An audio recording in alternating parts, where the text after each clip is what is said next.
Gotta show him I can still rap though. Now I'm in the game, I was on the bench. First I was renting, now I'm collecting rent. Run it up. First it was the Beamer, now I want the Benz. Spending all the bag like here I go again. Outside says the chirp, now the camera phone. Told you I'ma make, keep the channels on. Why you acting different when the camera's on? Why you acting different like your paper long? 8 day wake up and I thank God. Bad decision got you wishing you could say nah. My city gritty, you could get hit any day now. On my mama, I'ma move my family way out. With some 20s, 50s, hundreds, thousands, millions, billions, trillions, zillions. I'm talking Amazon money, talking so much money I could mess around and buy Amazon. I been winning, I'm like, why me? I heard these labels wanna buy me. I don't need you, boo, I style me. I roll G's and they grind me. Now I'm on my game, nothing is the same. Who am I to blame? Money made me change. Cardi in my ring when I'm switching lanes. Money in the carry on them Boeing planes. Money in the carry on them Boeing planes. Now I got a buck for all those rainy days. Ain't have a day off in like 80 days. I got hustles in like 80 ways. Kids if he won't take a lazy day. Wifey on me told me take a break. I keep going to the paper straight. Then it's trips out to Montego Bay. If I take the job, bet I get it done. I said it before, I'm a one-on-one. I just caught some ones, only wearing ones. Fornicate the funds, money made me come. Diamonds on your neck, bet they on your neck. You want that watch, you better rock a tech. You want that chain, you better cop a vest. You want that check, but can you make it stretch?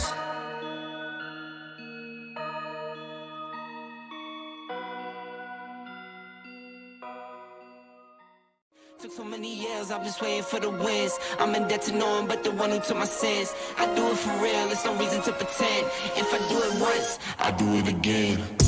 Add it up, bankroll, euro, peso, add it up, I'm just doing me, everything is on me, oh you matter what. Add it up, bankroll, euro, peso, add it up, I'm just doing me, everything is on me, oh you matter what. Told her if it's all me, everything is on me, gon' back it up. Matter what? Told ya I'ma do me, why you hating on me? It's not adding up. I do roll like a Mack truck, country heart, I might cop a farm and go act up. Lot of scars, I was cold-hearted, now I'm back up. Keep it real, I do this once a month, I don't rap much. I just take the money and go stack up. Only buying car to get tatted up. All that other bull, it don't matter much. You only climb me, I put the ladders up. No fault. I done doubled up on the workload. I think I fell in love with the bankroll. Pray up, get money, then we lay low. Add it up, bankroll, euro, peso, add it up. I'm just doing me, everything is on me, oh you matter what. Add it up, bankroll, euro, peso, add it up.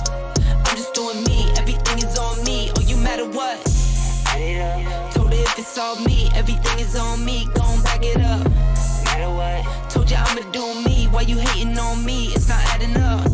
Add it up. Told her if it's all me, everything is on me, gon' back it up. Matter what? Told ya I'ma do me, why you hating on me? It's not adding up.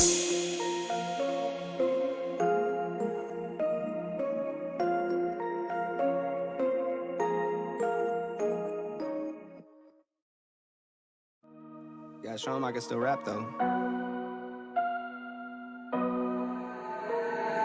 Now I'm in the game, I was on the bench. First I was renting, now I'm collecting rent. Run it up. First it was the Beamer, now I want the Benz. Spending all the bag like here I go again. Outside says the chirp, now the camera phone. Told you I'ma make, keep the channels on. Why you acting different when the camera's on? Why you acting different like your paper long? 8 day wake up and I thank God. Bad decision got you wishing you could say nah. My city gritty, you could get hit any day now. On my mama, I'ma move my family way out. With some 20s, 50s, hundreds, thousands, millions, billions, trillions, zillions. I'm talking Amazon money, talking so much money I could mess around and buy Amazon. I been winning, I'm like, why me? I heard these labels wanna buy me. I don't need you, boo, I style me. I roll G's and they grind me. Now I'm on my game, nothing is the same. Who am I to blame? Money made me change. Cardi in my ring when I'm switching lanes. Money in the carry on them Boeing planes. Money in the carry on them Boeing planes. Now I got a buck for all those rainy days. Ain't have a day off in like 80 days. I got hustles in like 80 ways. Kids kids if he won't take a lazy day. Wifey on me told me take a break. I keep going to the paper straight. Then it's trips out to Montego Bay. If I take the job, bet I get it done. I said it before, I'm a 101. I just caught some ones, only wearing ones. Fornicate the funds, money made me come. Diamonds on your neck, bet they on your neck. You want that watch, you better rock it tech. You want that chain, you better cop a vest. You want the check, but can you make it stretch?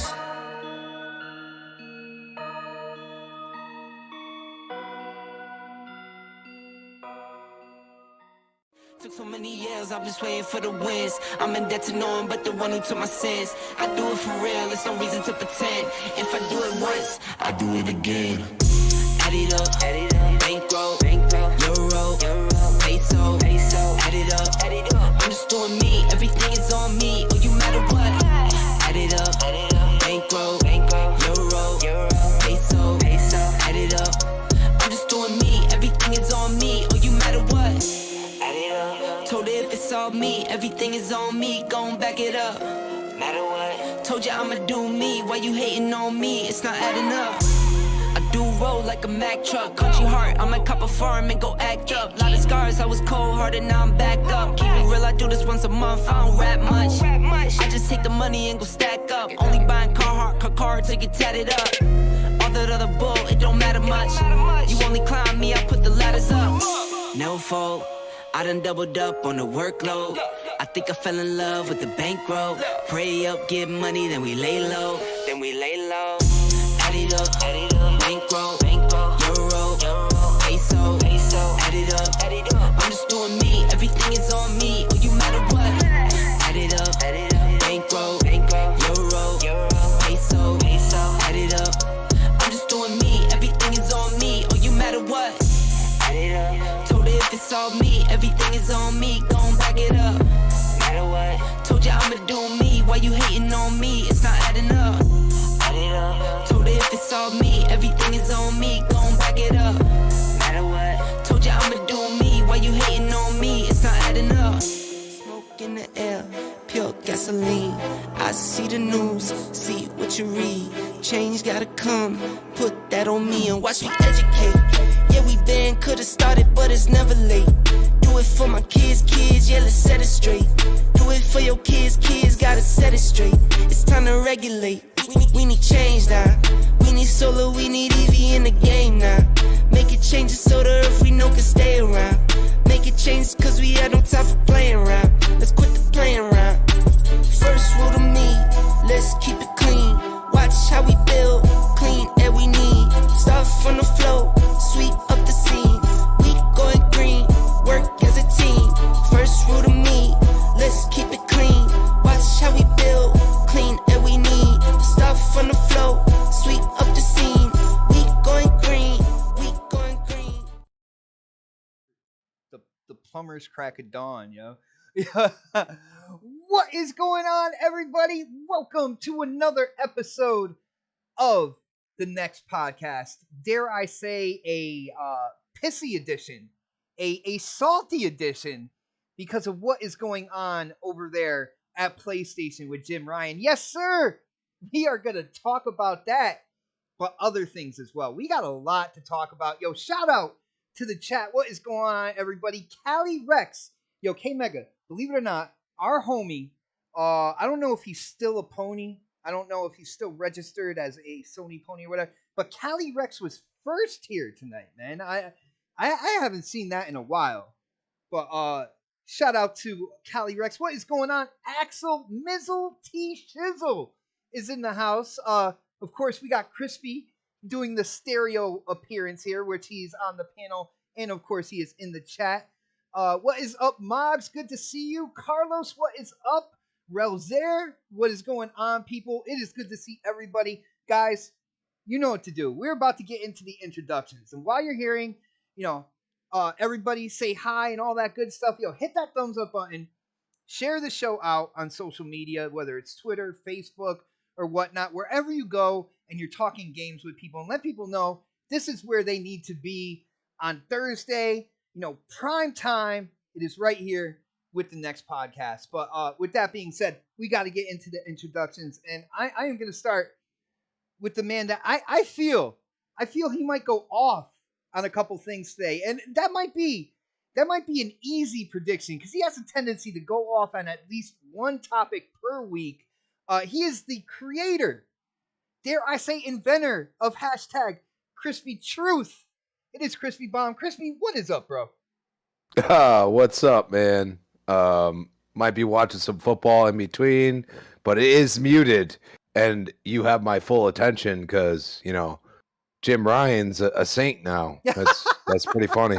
Yeah, I mean, we'll get into the magnificent, moronic PlayStation fanboys at their finest, but we'll get there. Nice. Just take some time. Yeah. Yo, shout out to Chipmunk. And of course, Dragonheart Yobi, what is up, bro? Who has been a member here for 9 months, going on a year. He is so close to a year. Yo, shout out to Yobi for all the support. He says, make Sir X-Man a panel member so he stops crying. I heard what you said.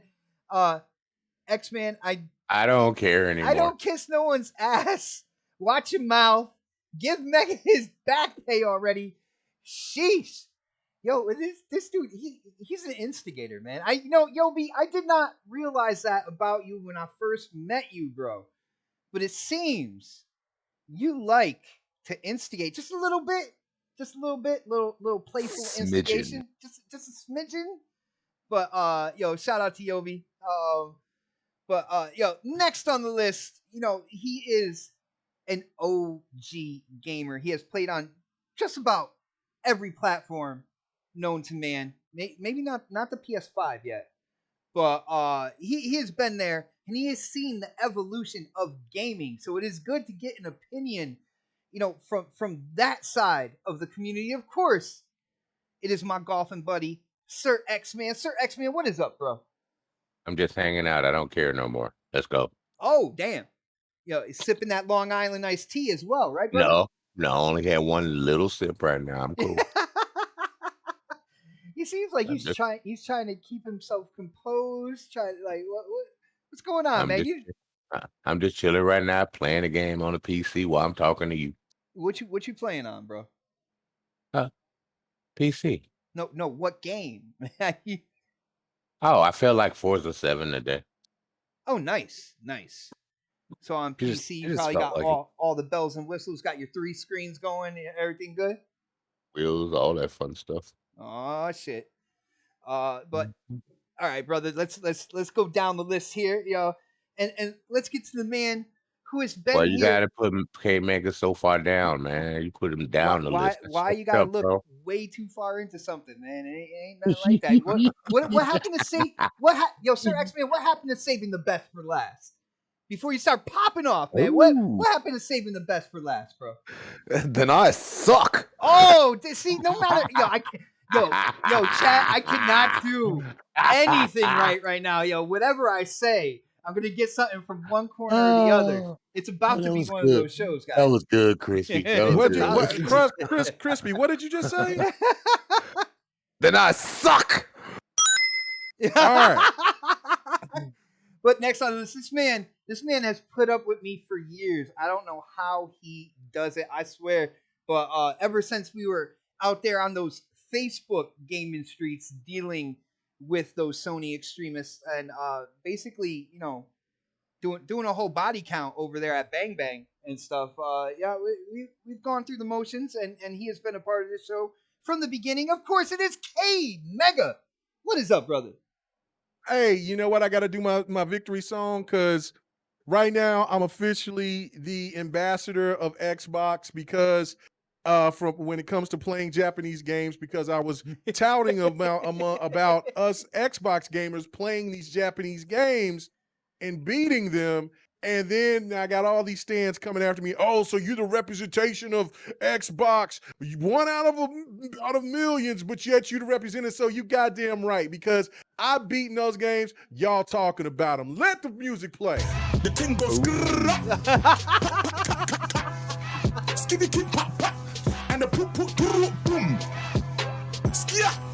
You guys don't know, but hey, because I told the truth. K-Mega's working. I was wondering where the hell this real cord was.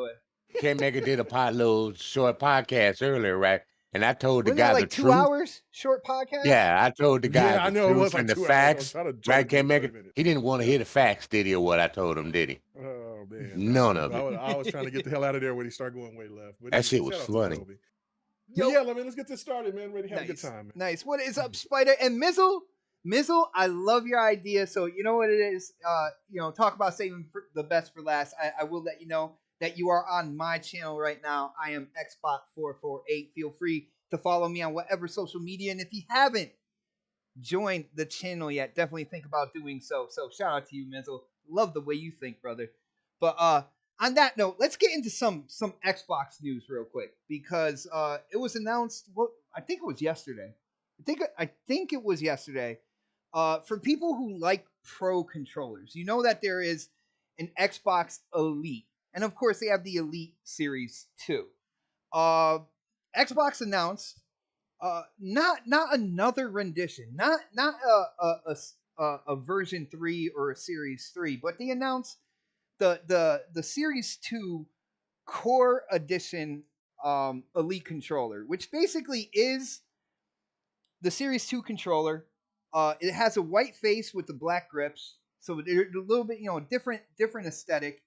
It has all the ports for everything. The back paddles, you can switch out the thumbsticks, the direction pad, but you just don't get the extra thumbsticks, the direction pad, the back paddles. You don't get those. You don't get the charging puck as well, or the traveling case. But it is $129 as opposed to, I think, the regular Series 2 got a price cut. I think it was like it's like 159 now. It's like 160 instead of 180. Correct me if I'm wrong, guys on the panel. It's somewhere around there. Yeah, But I you're think right. I think it's about 160 now. So we got the core now. That doesn't come with the back paddles. Doesn't come with the thumbsticks, direction pad, the charger. All the bells and whistles. Doesn't come with all that stuff. But it's just the core controller for $129. Now, when I first looked at that, I was like, man, if it doesn't come with the back paddles, like what's the deal? I don't, I think that's one of the main things when it comes to this controller. But the more and more I look into it, the more and more I'm like, I know a lot of people that love the weight of the controller, that love kind of like the hair triggers, the ability to tighten the thumbsticks, which you get all that in the core Elite Series 2 controller, and it's cheaper. And so I'll let you know what I think in a bit. But let's get to Sir X-Man on this one. Yo, Sir, brother, you heard about this core controller, right? The core Elite Xbox controller. Vaguely, I haven't really had a chance to really glimpse at it purely. Let me Okay. know what's up with it. Like I said, it's basically it's white with the black grips, so you got a I've different seen look that to one, it. right? It's the Elite version 2 controller, just without all the extras that you would get. The case, the charging puck, the extra thumbsticks, the extra back paddles, and the other direction pad. So it's just down to almost the essentials and the controller. You get the controller and all the functions that are within the controller. You get the USB-C braided charging cable. That's it's substantially 10 long. foot cable. 10-foot cable. So you get all that, but again, you don't get all the extra bells and whistles. But they do have. They will be selling a pack that has all that extra stuff, and I believe that's going to be $60. So The controller or the extra stuff? the extra stuff, the all like Okay, the I'm gonna thumbsticks let and stuff. people know now. If they come out with that, you go to eBay or Amazon and you get all the accessories for like 15 to 20 bucks. All comes in a nice little bundle. All of them. Really? Yes, that's why I got my new ones for my Elite controller because I don't know what happened to mine. All But right. yeah, and they feel so much better. So I got to ask you though, what do you think about them releasing this option? It's $129. I've seen people out on Twitter talking about, well, if you put the core controller together with the extra bundles, you're actually paying more than you would if you just got it all together in kind of like the regular format that they were selling before this announcement. Uh, Didn't they sell the regular one for like 139 recently with everything? I mean, you would see sales, but that's not the normal price. The normal price is about 160. No, I've seen it. I think I looked in the store and it was selling for 147 in the Microsoft store. You would see that would probably be a sale. I'm letting you know, as a person who has recently, within the few months, I've been at, well, at least at stores like at GameStop, stuff like that. I don't know what kind of discounts they might do at the Microsoft store, but I'm saying regular Don't you retail buy price. anything real quick? Don't you buy anything online like Amazon when they get deals and things like Well, I that don't. and sell them? I mean, if I do, I go through my son because he's got Amazon Prime. I don't have Prime.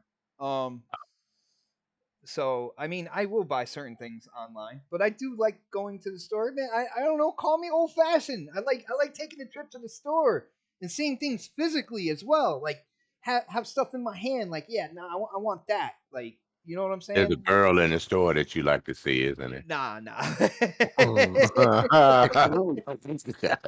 Yeah, I've been me shell your money. I've been shell shocked from past relationships, man. I'm not even looking right now, bro. Yeah, but Nah, my Elite controller's working fine. I'm not interested in it. But what do you think about it as a whole? The core controller, $129 as opposed to like the everything kind of like bundle for 160. Do you think it's a good deal? Do you think this was It's better just to get the bundle.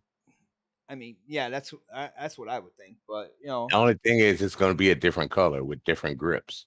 and But and this new kind of like look with the white and the black, they are going to put this controller into the design lab, and you'll be able to change the color. So instead of that white face, they got purple, they got green, they got red. see, now if you had told me that, then I would have said, "Yeah, that sounds sweet." Yeah, Why they'll didn't you probably tell me charge that? a little more though. Oh, I Well, wouldn't care as they're going to long as it's charge you got my shipping, name but and it's going stuff to be the on it. same price. No, normally Microsoft does free shipping. They do free shipping. That is true. It's just not like 2 day shipping. Like Yeah, they're gonna charge you tax though, because you got to wait for them to finish painting the scheme that you decide. So it's gonna be a minute. But once you Bro, with get it it, being so you know it's general, yours. I think they have mass produced kind of like different color faces, and they just pop it together. They just put everything together. You know what I'm Oh, saying? remember, you could actually put your name on it. You can have a controller that says Xbox 448. Don't The touch me. engraving, yeah, the engraving. I'm not sure if the engraving is going to be a part of this Series X They controller. can I put it mean, on the back of the controller. They can put it right above where your hand. They can put it anywhere there. It all depends on your preference or where you want it. yo, Gamers Gamut in the chat asked if they fixed the problem with the rubber peeling off. Now, that was a Series 1 problem. I have a Series 2 that I have been using for quite a while now, and I have to say the rubber is firmly on my controller. So from my personal experience, they definitely did fix that. The rubber is firmly on his controller. Wow. yeah. Wow. Well, Sometimes, you set I yourself up for that one. I should have known better. With Pred not being here, Sir X Man is taking over the whole kind of like sexual Q type situation. That's what's You going left on. yourself open, my friend. I'm so sorry. Please forgive me, It's all everyone. good, but dude, you wouldn't be Sir X Man if you didn't say stuff like that. Let's be real. That's Let's be true. real. Like I would think something was wrong if you didn't get in on one of those connotations at some point in time throughout the show. So At some time in time, yeah. yeah, yeah. I don't know, Crispy. What do you think about this? Like, the way I'm looking at this is because uh, I'm looking at this like when the warranty goes out. People buying the full kind of like all the bells and whistle. Series 2 controller. I've seen people talk about kind of like the build quality on those. I've seen people talking about their controllers breaking, and it seems to be almost like right after the warranty was up. I look at this as a cheaper way that if something like that happens and you still really want to run with the Elite Series 2, I look at it, you already got the paddles, the thumbsticks, all that good stuff, and you just got to buy the controller again. What do you think about this, man? What do you think about this option here to go kind of like bare bones with the version 2 Elite controller? It makes total sense, but it's for people like ourselves. I mean, you could literally take the parts that you have in your Elite Series 2 and put them on that, and then you don't have to pay shit. As long as you have Elite Series 2, it does not work. The paddles will work for the series from the Series 1, but not the thumbsticks. Thumbsticks have a different mechanism that Oh, really? holds them in. Yeah. I So, did not and know that's that. also, if you think about it, because they had to put where you use the key and tighten it or loosen it, go to 360 settings or whatever you want to do. So that they had to do something different. So for me, I look at it and I say, well, my Elite Series 2 is fucked. I'm literally using buttons I wouldn't normally use, and I just remap them. And it's Why? it's still like, what buttons like failed for you, man? oh, RB just always Bumpers. fails. Now, Yeah, the now you bumper. gotta, yeah, and they failed on every single Elite controller I've had, and I've had every single Elite controller, by the way, every single one. So they have said that they addressed this. Now, we heard this last time we had this problem, so I look at it with like a side eye, like, you really address it, or and a lot of people are like stick drift. That's a big complaint. I have stick drift, but I also know how to program it, and I reduce the dead zone, and then I don't have stick drift. It's one of those things, like sometimes, controller, like if you have all the settings that you have in an Elite Series 2, you're just like, what the hell do I do with half this shit? You know what I mean? And then you do it wrong, and then people are like, stick drift. And it's like, is it really though? Did you actually look up what each thing means? Like what a dead zone means and this and that? Like most controllers don't even have any of these settings. So, I look at it and I say, I'm just glad that they reduced the price. I have the components for the controller right now. And especially even being able to use the paddles, that's a big deal. And I'm gonna give it a shot, but if they don't fix it, I'm not like, this isn't like something that I was expecting. I was expecting the Elite Series 3. That's what I was expecting. So if they don't fix it, you damn well know I'm gonna give them the fucking business, bro. I am not even playing. I'm gonna buy the controller, or it might be a gift. I don't know. I've hinted at it.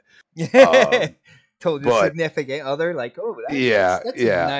nice little controller right there. Well, I mean, just another Elite controller in general, but this is the newest one. And if they address these things, I'll be okay with it. And I'll be like, hey, you charge me less. I already have the components. All I gotta do is take the sticks off, take the freaking, all the components off of whatever I need it, and I already have them. And I have the charging port and all that shit, and you still have your 40-hour battery life. I think that's the biggest kind of like sign. I know the triggers and all that good stuff are really good options. That battery life is ridiculous. I think that's like the number one kind of like feature on the controller, man. And I think, and I'll be honest with you, after seeing it, this is like Nintendo with the Switch Lite. You know what I'm saying? They're like, let's give you the bare minimum and see if people buy it. You know what I'm saying? And that's to go and say, like, okay, imagine if they get, let's say the Elite Series 3 is only $100, but it's like bare bones. You know what I'm saying? Like, there's no components whatsoever, but you could order those components in a third-party website. You know what I'm saying? And get those components for cheaper than what you'd pay for the full-on controller. But you still get that battery life. Then they go and say, you know what? Let's put this battery inside, every controller from here on out. And then we get the logical, internal battery debate. Because that is completely logical. I have zero, like, still, I have used my Series 2 for God knows how long at this point. And that thing still holds like a 30-hour battery life easily. And I'm like, dude, whatever the hell they did with that battery, thank God they kept that. Would you rather have the battery or the components? I say I'd rather have the battery. I'd rather have I'm the just battery. saying. I'd rather, You know what I mean? honestly, 'Cause I'd rather it's incredible. have It's Or ridiculous. have to plug in your USB cable like some people every 2 hours. Well, we got that slander for later, Sir X. Come on, bro. We got all the slander for I later. just wanted to get it out the way real quick. Well, That's talk all. about See, slander. No, real quick, talk about slander. This I got a hypothesis here on why they're coming out with this now.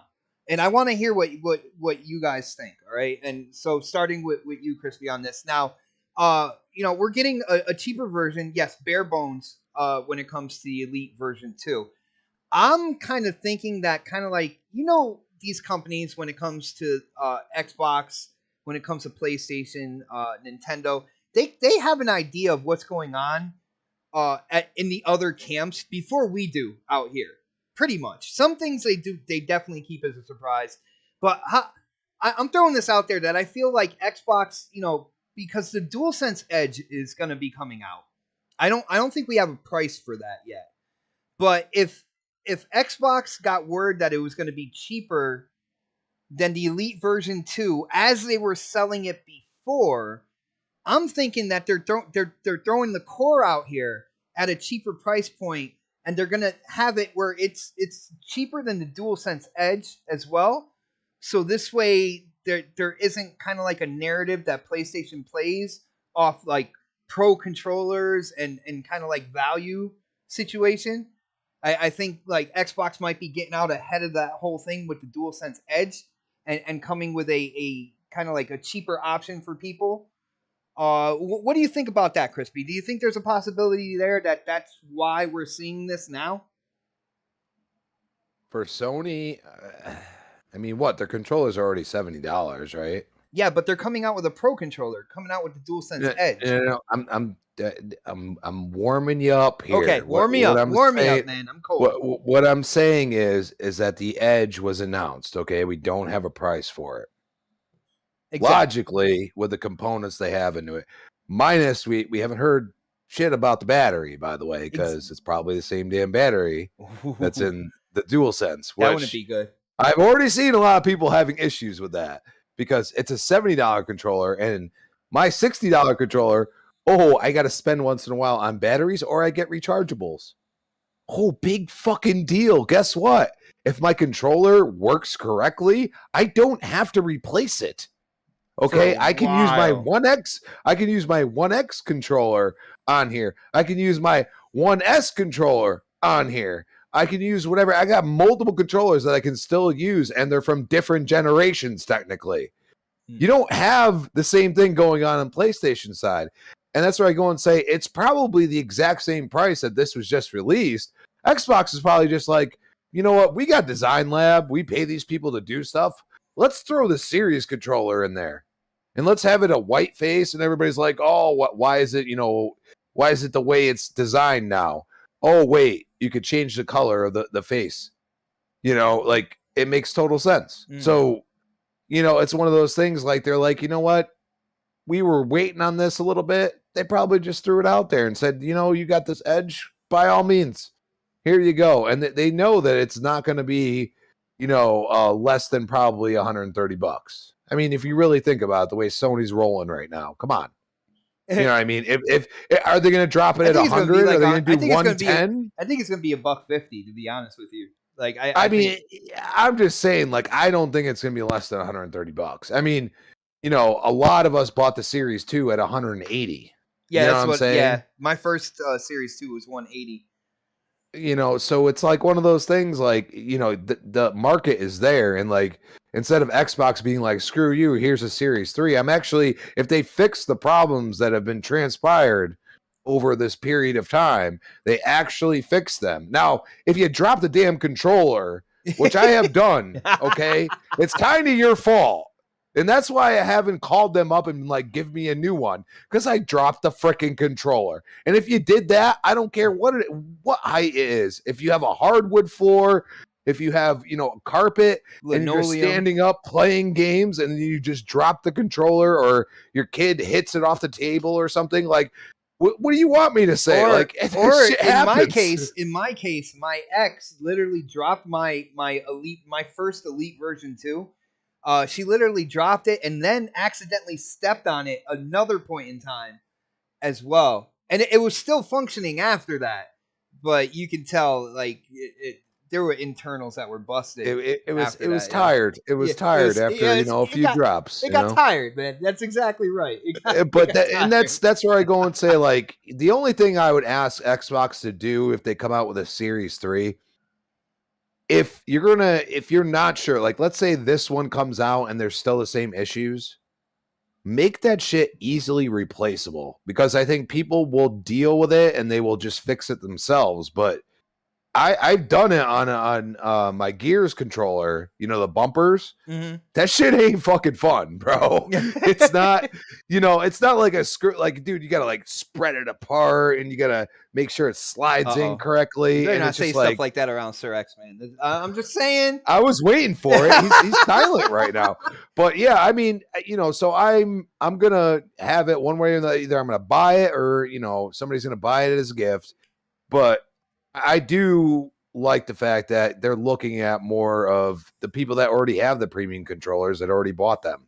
You know what I mean? Some people go through aesthetics and they go and say, I just want, the colors I want on my controller. And they go through the design lab. I like the green. Well, I was going to, the green or the red, one or the other. You know what I mean? And maybe, the Christmas. Oh, Lord, I just had that thought. Yeah, I know. So just think about it, and they're not trying to gouge us. Is what way I'm looking at it. Like, here, pay another $200 or $180 for a new Elite controller. When really, how much more can they do to the damn controller? There's not a whole lot, but fix the damn problem. Exactly, Crispy. Besides, like, fixing the problems, I think what they've done with this Pro controller, I think it's absolutely phenomenal. The weight to it, the hair triggers, like the tension on the thumbsticks and how they're adjustable. I think they did a really good job doing this.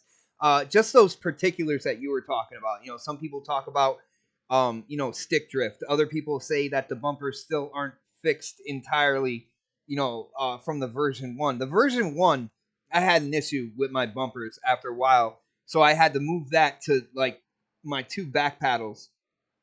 2 of my 4 back paddles, and I was able to still use it. But I know on version 1 I had the issues with the bumpers, but it seems like people are still having those issues. I do not think they improved anything. I believe this is still it's still manufactured the same way. But again, I said I believe, so I am not sure. No, they already said that they improved, like, the bumpers. They brought that up. A lot of people were just questioning stick drift, like, what's going on there? Because I never had stick drift with my version 1 or version 2s. I never had stick drift, man. So I guess I am absolutely blessed for that. Yo, check this out, Crispy. Yo, shout out to Gamers Gamut in the chat. He says, no way. With inflation and these price increases, I'm betting the PlayStation Edge will at least be $199. They don't want to have to raise the price like they did with the console. Gamut, if they come out with that controller as $200, that's SSD. Oh damn, dude, I don't think they can do that. I think that's too expensive. I don't think that would sell in the long run. Like, when it should be bought in droves, it's a premium product. Oh, it's premium. Okay, it's premium. All right. No, I'm done. That was it. Yo, speaking of premium, let's get to K Mega. Yo, Mega. Dude, what do you think about this option here? And what do you think about my hypothesis here that, Xbox knows that the Edge is coming out as well. So they kind of cut out all the extras and put out the core. So at least they can have an option that, when you look at it on paper, it's going to be cheaper than the Edge. Of course, you got the premium up there at like a 160, but then you got this other option that I think is going to go below the Edge's price. Do you think that's a viable reason here with everything? Yeah, no, I think that's pretty much what Xbox's vision is going into this generation, is for everything that PlayStation comes out with, Xbox is going to come out with something that undercuts it. Ooh. So, That's called good it's business right there, people. right, yeah. Like I mean, that just called like they've taken a page from what PlayStation has done in the past, and they're seeing now that PlayStation is in some kind of weird, or I should say, Sony is in some kind of weird position to where they feel that that raising the price now on everything is the right thing to do in a time of inflation and everything else. So I guess they just feel like, yeah, let's just do it because they feel, I guess eventually the market is going to kind of go where they go when it comes to the $70 games and things like that. But I think that Xbox is looking at is looking at it from that standpoint of what I'm saying, what I just said, and it's very smart because I'm looking right now. The the regular Elite controller 2 is $154.99, and the other one is $129.99.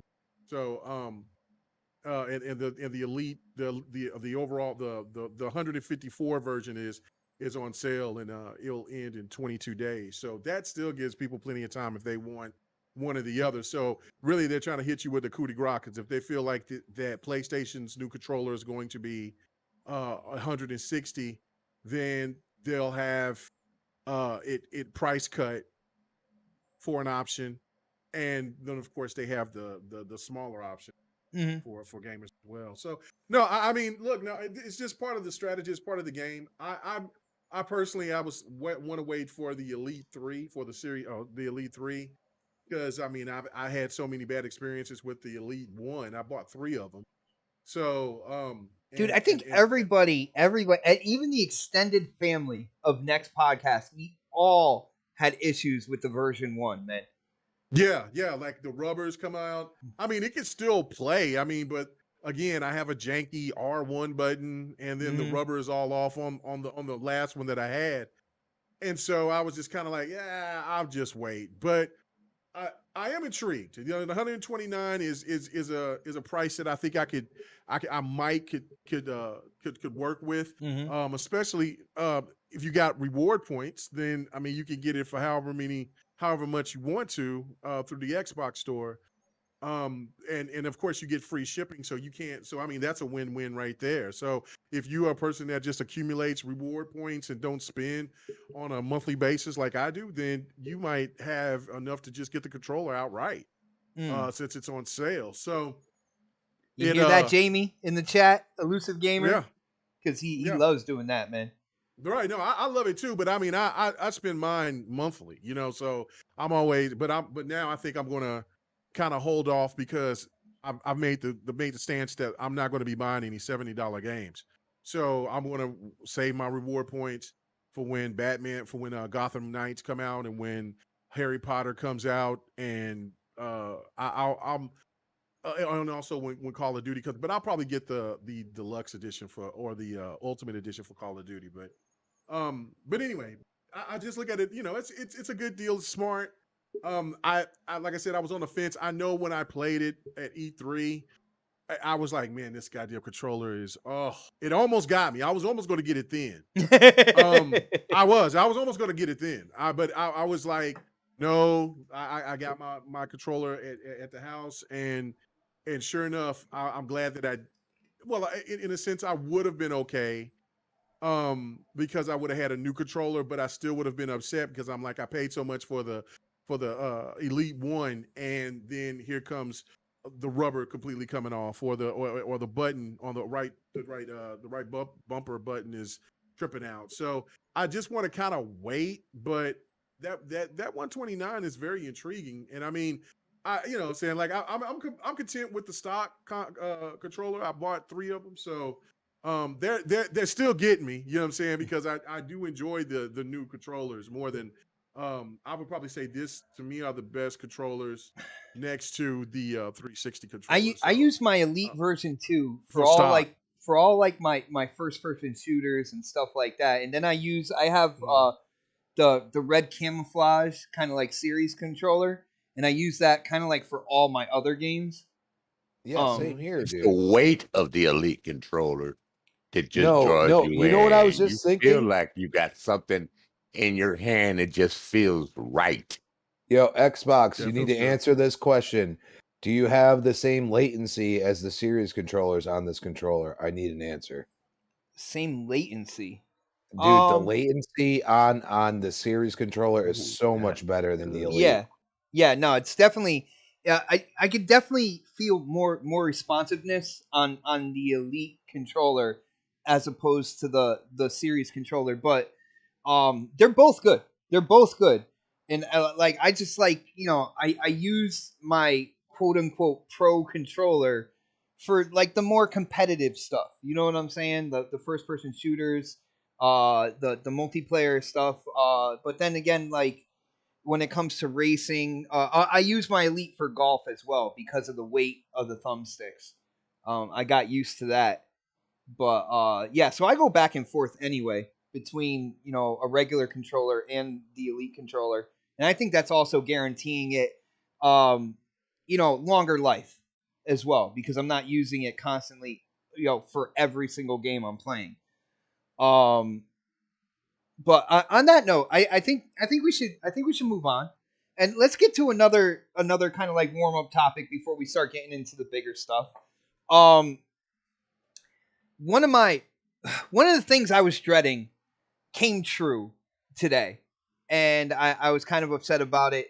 But the good thing is, Xbox actually had a backup plan when it came to this. Like, for people who have been looking forward to a game called Atomic Heart, which is made by a Russian developer, and it really has like these vibes of like the original BioShock, but not like underwater. Uh, really has those BioShock kind of like weirdness, intriguing type vibes to it. Unfortunately, the game has been delayed into 2023. Now, again, this is one of the games I was really looking forward to. The panel, K Mega, Crispy, and even Sir X Man, you guys know I was really looking forward to this game. So, I'm upset that it got delayed. But it seems that Xbox kind of was setting up. They kind of knew that that's where it was going, and they have a game that is coming out to kind of replace that slot with going into Game Pass, and I think that's called Gungrave Gore. Mm-hmm. Which if you look at the trailer, it looks insane. It looks really cool. Uh, almost I almost looks like an American Devil May Cry. In my opinion, that's kind of like the feel I get from it.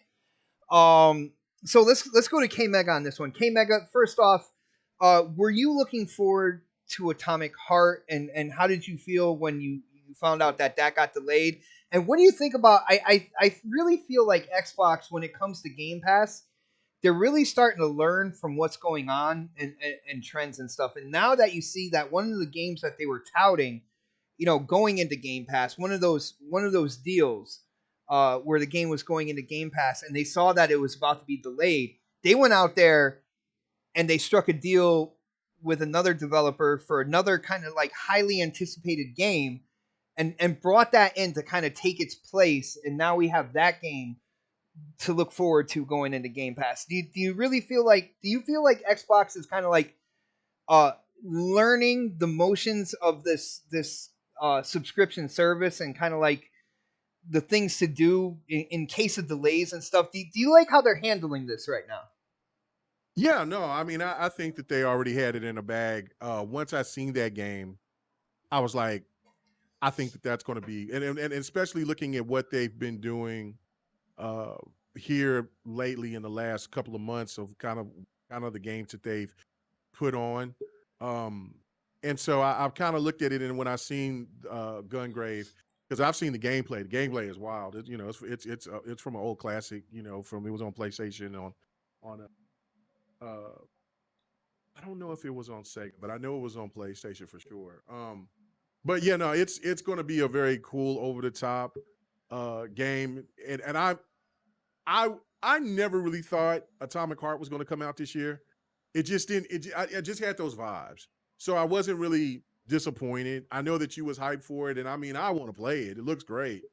But I just the way the climate is in 2022, there's just too many games that's been delayed, and I just thought that game, when they kind of didn't give a date, and then when they gave kind of like a quiet date, didn't kind of really fully announce it in a way that that we've seen with other games.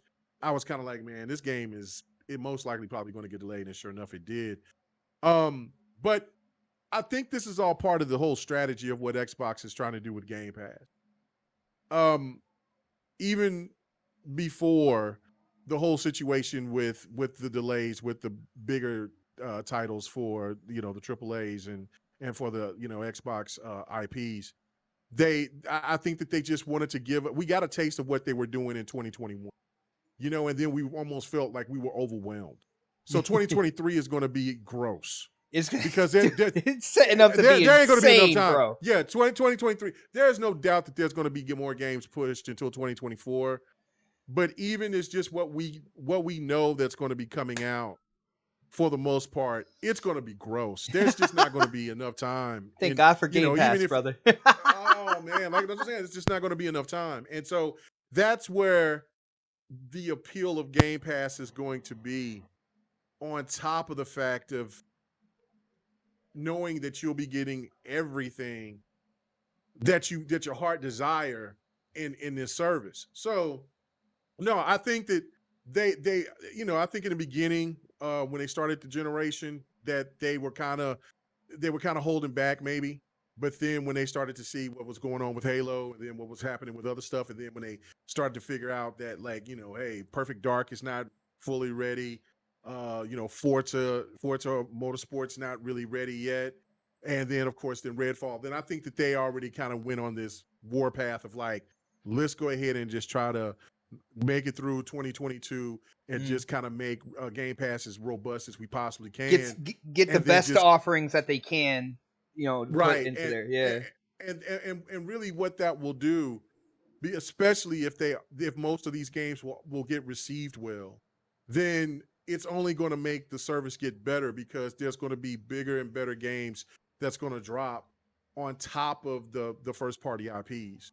So that's what I'm saying. Like, that, from what we were seeing in 2021, was already getting to a point to where it was kind of scary, to the point it's going to be fucking the nightmare. Like, we just ain't going to have enough to do, and which that's going to force people for games that they really want, because they'll be afraid that those games will leave, to buy those games. They'll maybe get them on those discounts, or wait for a little while, wait for maybe 6 months, 7 months or something like that. Because usually these games stay on for a year. And if they haven't got a chance to beat those games, or if they beat the games that they actually wanted, but then they look and it's like, God damn, there's still 7 games that I want to play that's on, I got to get me some. I got to get. So when the first summer sale or spring sale or winter sale drop, they're going to buy these games. I mean, I've done this already. So it's more of the thing for me that, and let's not forget, for what's going to be even more crazy, is that for games that are releasing from here to now, because I do feel that Soul Hackers 2 it could be a potential Game Pass game going forward. And then for the games that aren't going, like, I mean, Evil West. Dude, that game looks fire right there. That game that won't come fire. to Game Pass, not day one, but at a later, sometime in 2023. So that's just what Game Pass has kind of turned into, is that, look, man, I mean, the rich just get richer. So that's what I'm saying. Like, when everybody's talking all this craziness about, well, where's this IPs? Where's this and that? I got tons to play. I got no complaints. Dude, when we were kids, we would have never thought about how many, like, look at all the games that are coming out. And of course, we're talking. Rain, I got my turtleneck. I was just saying that Rain said I had my turtleneck on. I did. Yes, I do. I got it. Yo, Rain, I know you're sliding through. Bushido as well. Why don't you guys just hang out for a while? Chill, see what we got to say. But, dude, that's the one thing, like, it's insane to me. People are talking about, like, they get tired of games so quickly and stuff, and they're like, well, where's the next game? Where's the next game? And it's like, dude, with me growing up, going from Nintendo, Super Nintendo, Nintendo Genesis, Super Nintendo, and like the evolution through the years, dude, we've never seen games drop to this extent, this amount per year, every year. I'm like, damn, yo, guys, calm down. You know what I'm saying? No, you're absolutely right. I mean, me and Fonzarelli had this conversation on his podcast the other week, was basically, like, how many games that we've had when we were kids? Like, I mean, what, 4 or 5? And then all the rest of the games that we had an opportunity, we went to a friend's house or we rented them from Blockbuster, Hollywood Video, or there was a store called Video Haven in my old neighborhood that I would go and I would rent some games or whatever. And or you would catch some games, you would buy a couple of games on sale or whatever, but never in my life have I had a robust library of games like I do now. And it's almost crazy because when you look at how gamers talk, how some of these people get on the internet and they talk saying, like you said, well, I'm bored. Where's the next game? I mean, either you're making it an effort, conscious effort to only buy games that's maybe 10 to 20 hours long, or you're just not playing the games like you say you do, or you don't have the library that you are claiming to have. Or have you finished the games that you've already paid for? Right, that's what I'm saying. Like, I mean, like when I first got told from somebody that, well, hey, you're not really a true gamer if you don't beat every game that you buy. Well, okay, what kind of library do you have? You know what I'm saying? And then his question was, well, I got plenty of games. I haven't beat all my games, but still, every new game that I buy, well, then how can you even question me on how many games that I buy? Because I'm still supporting buying the games. It doesn't matter if I play them now or if I play them 6 or 7 years later. It does not matter. As long as I'm playing the game or if I'm supporting the cause of gaming, that's all that matters. That wasn't Thrash, was it? That wasn't Thrash. No, that was Black Bond. That was Black Bond. Oh, okay. Because I caught Thrash out on Twitter yesterday because he was like, Xbox has been trash for over a decade. I'm like, okay, so you think they've been trash for over 10 years, yet 2 years ago you bought a series console. Why? Yeah, like it just doesn't make any sense for some of their logic. Sense, like, bro. I think that, and that's what goes into this whole situation here, is that if anybody's complaining about, because then they're listening to the stands too damn much. You're in Twitter too much, and you need to pick up a controller or need to touch grass or grab some ass, something. You know what I'm saying? But if you're constantly we need to talking make a about T-shirt. We need to make Xbox, a T-shirt. Xbox first party, where are you at? Bitch, I'm playing games. I don't know what's wrong with you. I don't care about the delays as long as I know that the games are coming. See, if I got games that I can play, new games, they don't necessarily have to be old games that I can go into my backlog, which I got those too, then I still need to knock out. I ain't even touched. I bought everybody's been capping for. Everybody loves that game. Oh my God, the Guardians of the Galaxy game. I haven't booted it up yet. I have not booted it up yet. I beat that game.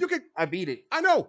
You beat it. Don beat it. Some other people, they're talking about how great that game is. It's bad when I beat it before you, bro. I'm saying. Right. And I have not even seen what the game looks like in person. So, because I've been playing everything else. It's been new. I've been playing a little bit of old, and then I'm back on the new again. So I'm like, how is it that some people keep telling me that these games, that we don't have anything to play when Game Pass is dropping so many damn games on top of the library that I got, plus the new games that drop that's not in Game Pass. Plus, if I want to buy games on other platforms from Nintendo to PlayStation to PC, how is it that I'm starving for games? I'm not. That's why I try to tell people all the time. It doesn't matter new or old or whatnot. Like, people are like, "Oh, you ain't got no games." It's like, I don't know. I don't know if you saw from the gameplay, but I just introduced myself to a game called Sleeping Dogs, which a lot of people have been talking about. I saw that. Years. I saw it because at first I said, is that my gameplay? And then I said, no, that's not my gameplay. Because then, of course, I seen the achievement pop up. And we definitely got we got a different color achievements. And I was like, oh yeah, no, okay. But sleep, that's what I'm saying. Like, the fighting in that game is so good. It's so fun, great, bro. It's so fun.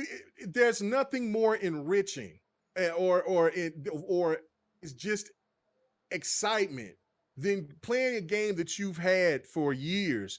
Or playing a game for the first time that you haven't played in years, and like, damn, why did I not play this game earlier? Yo, for real. Why did I not?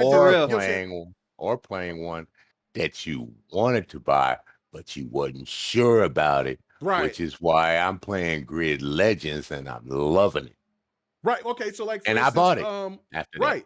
And you bought it. And just for instance, for me, Devil May Cry 5. I bought that game day one. I Great bought game. that game day one, but I was I was like, because I like Devil May Cry, but I was like, I don't know, man. I don't know. And then I was, well, I didn't. I'm lying. I did not buy it day one. I bought. I did buy it day one on PlayStation, but I bought the enhanced edition on the series when it was launched on the Series X, right? Okay. And so I was like, No, it I'm came gonna- on the Xbox One X. That's when they put it out no, on game. they added a patch to the Series X and a Really? PS5. Yeah, Huh. yeah, they enhanced it. Yeah. Yeah. And it was like $30. And so, well, when I got the game, I think it was 50 because I didn't. I mean, they buy it didn't on charge Xbox, I bought it on $70 for it. PlayStation. That's crazy. Yeah. Hey, what? And so, like, and when I played that game last year for the first time, I was like, I should kick my own ass because this game not only looks goddamn insane, it is exactly what I've been wanting to play right now. Like, I mean, just so good. It's harder So- than the other ones too. Oh yeah, it is. It's just so good. It's so good. But anyway, but you know, to finish off, I think that this is part of what the Game Pass strategy is. It is helping Xbox get through this slump of not having any first party AAA titles, or because Scorn's going to be dropping it. But I don't know if I guess you wouldn't consider that as a first party, but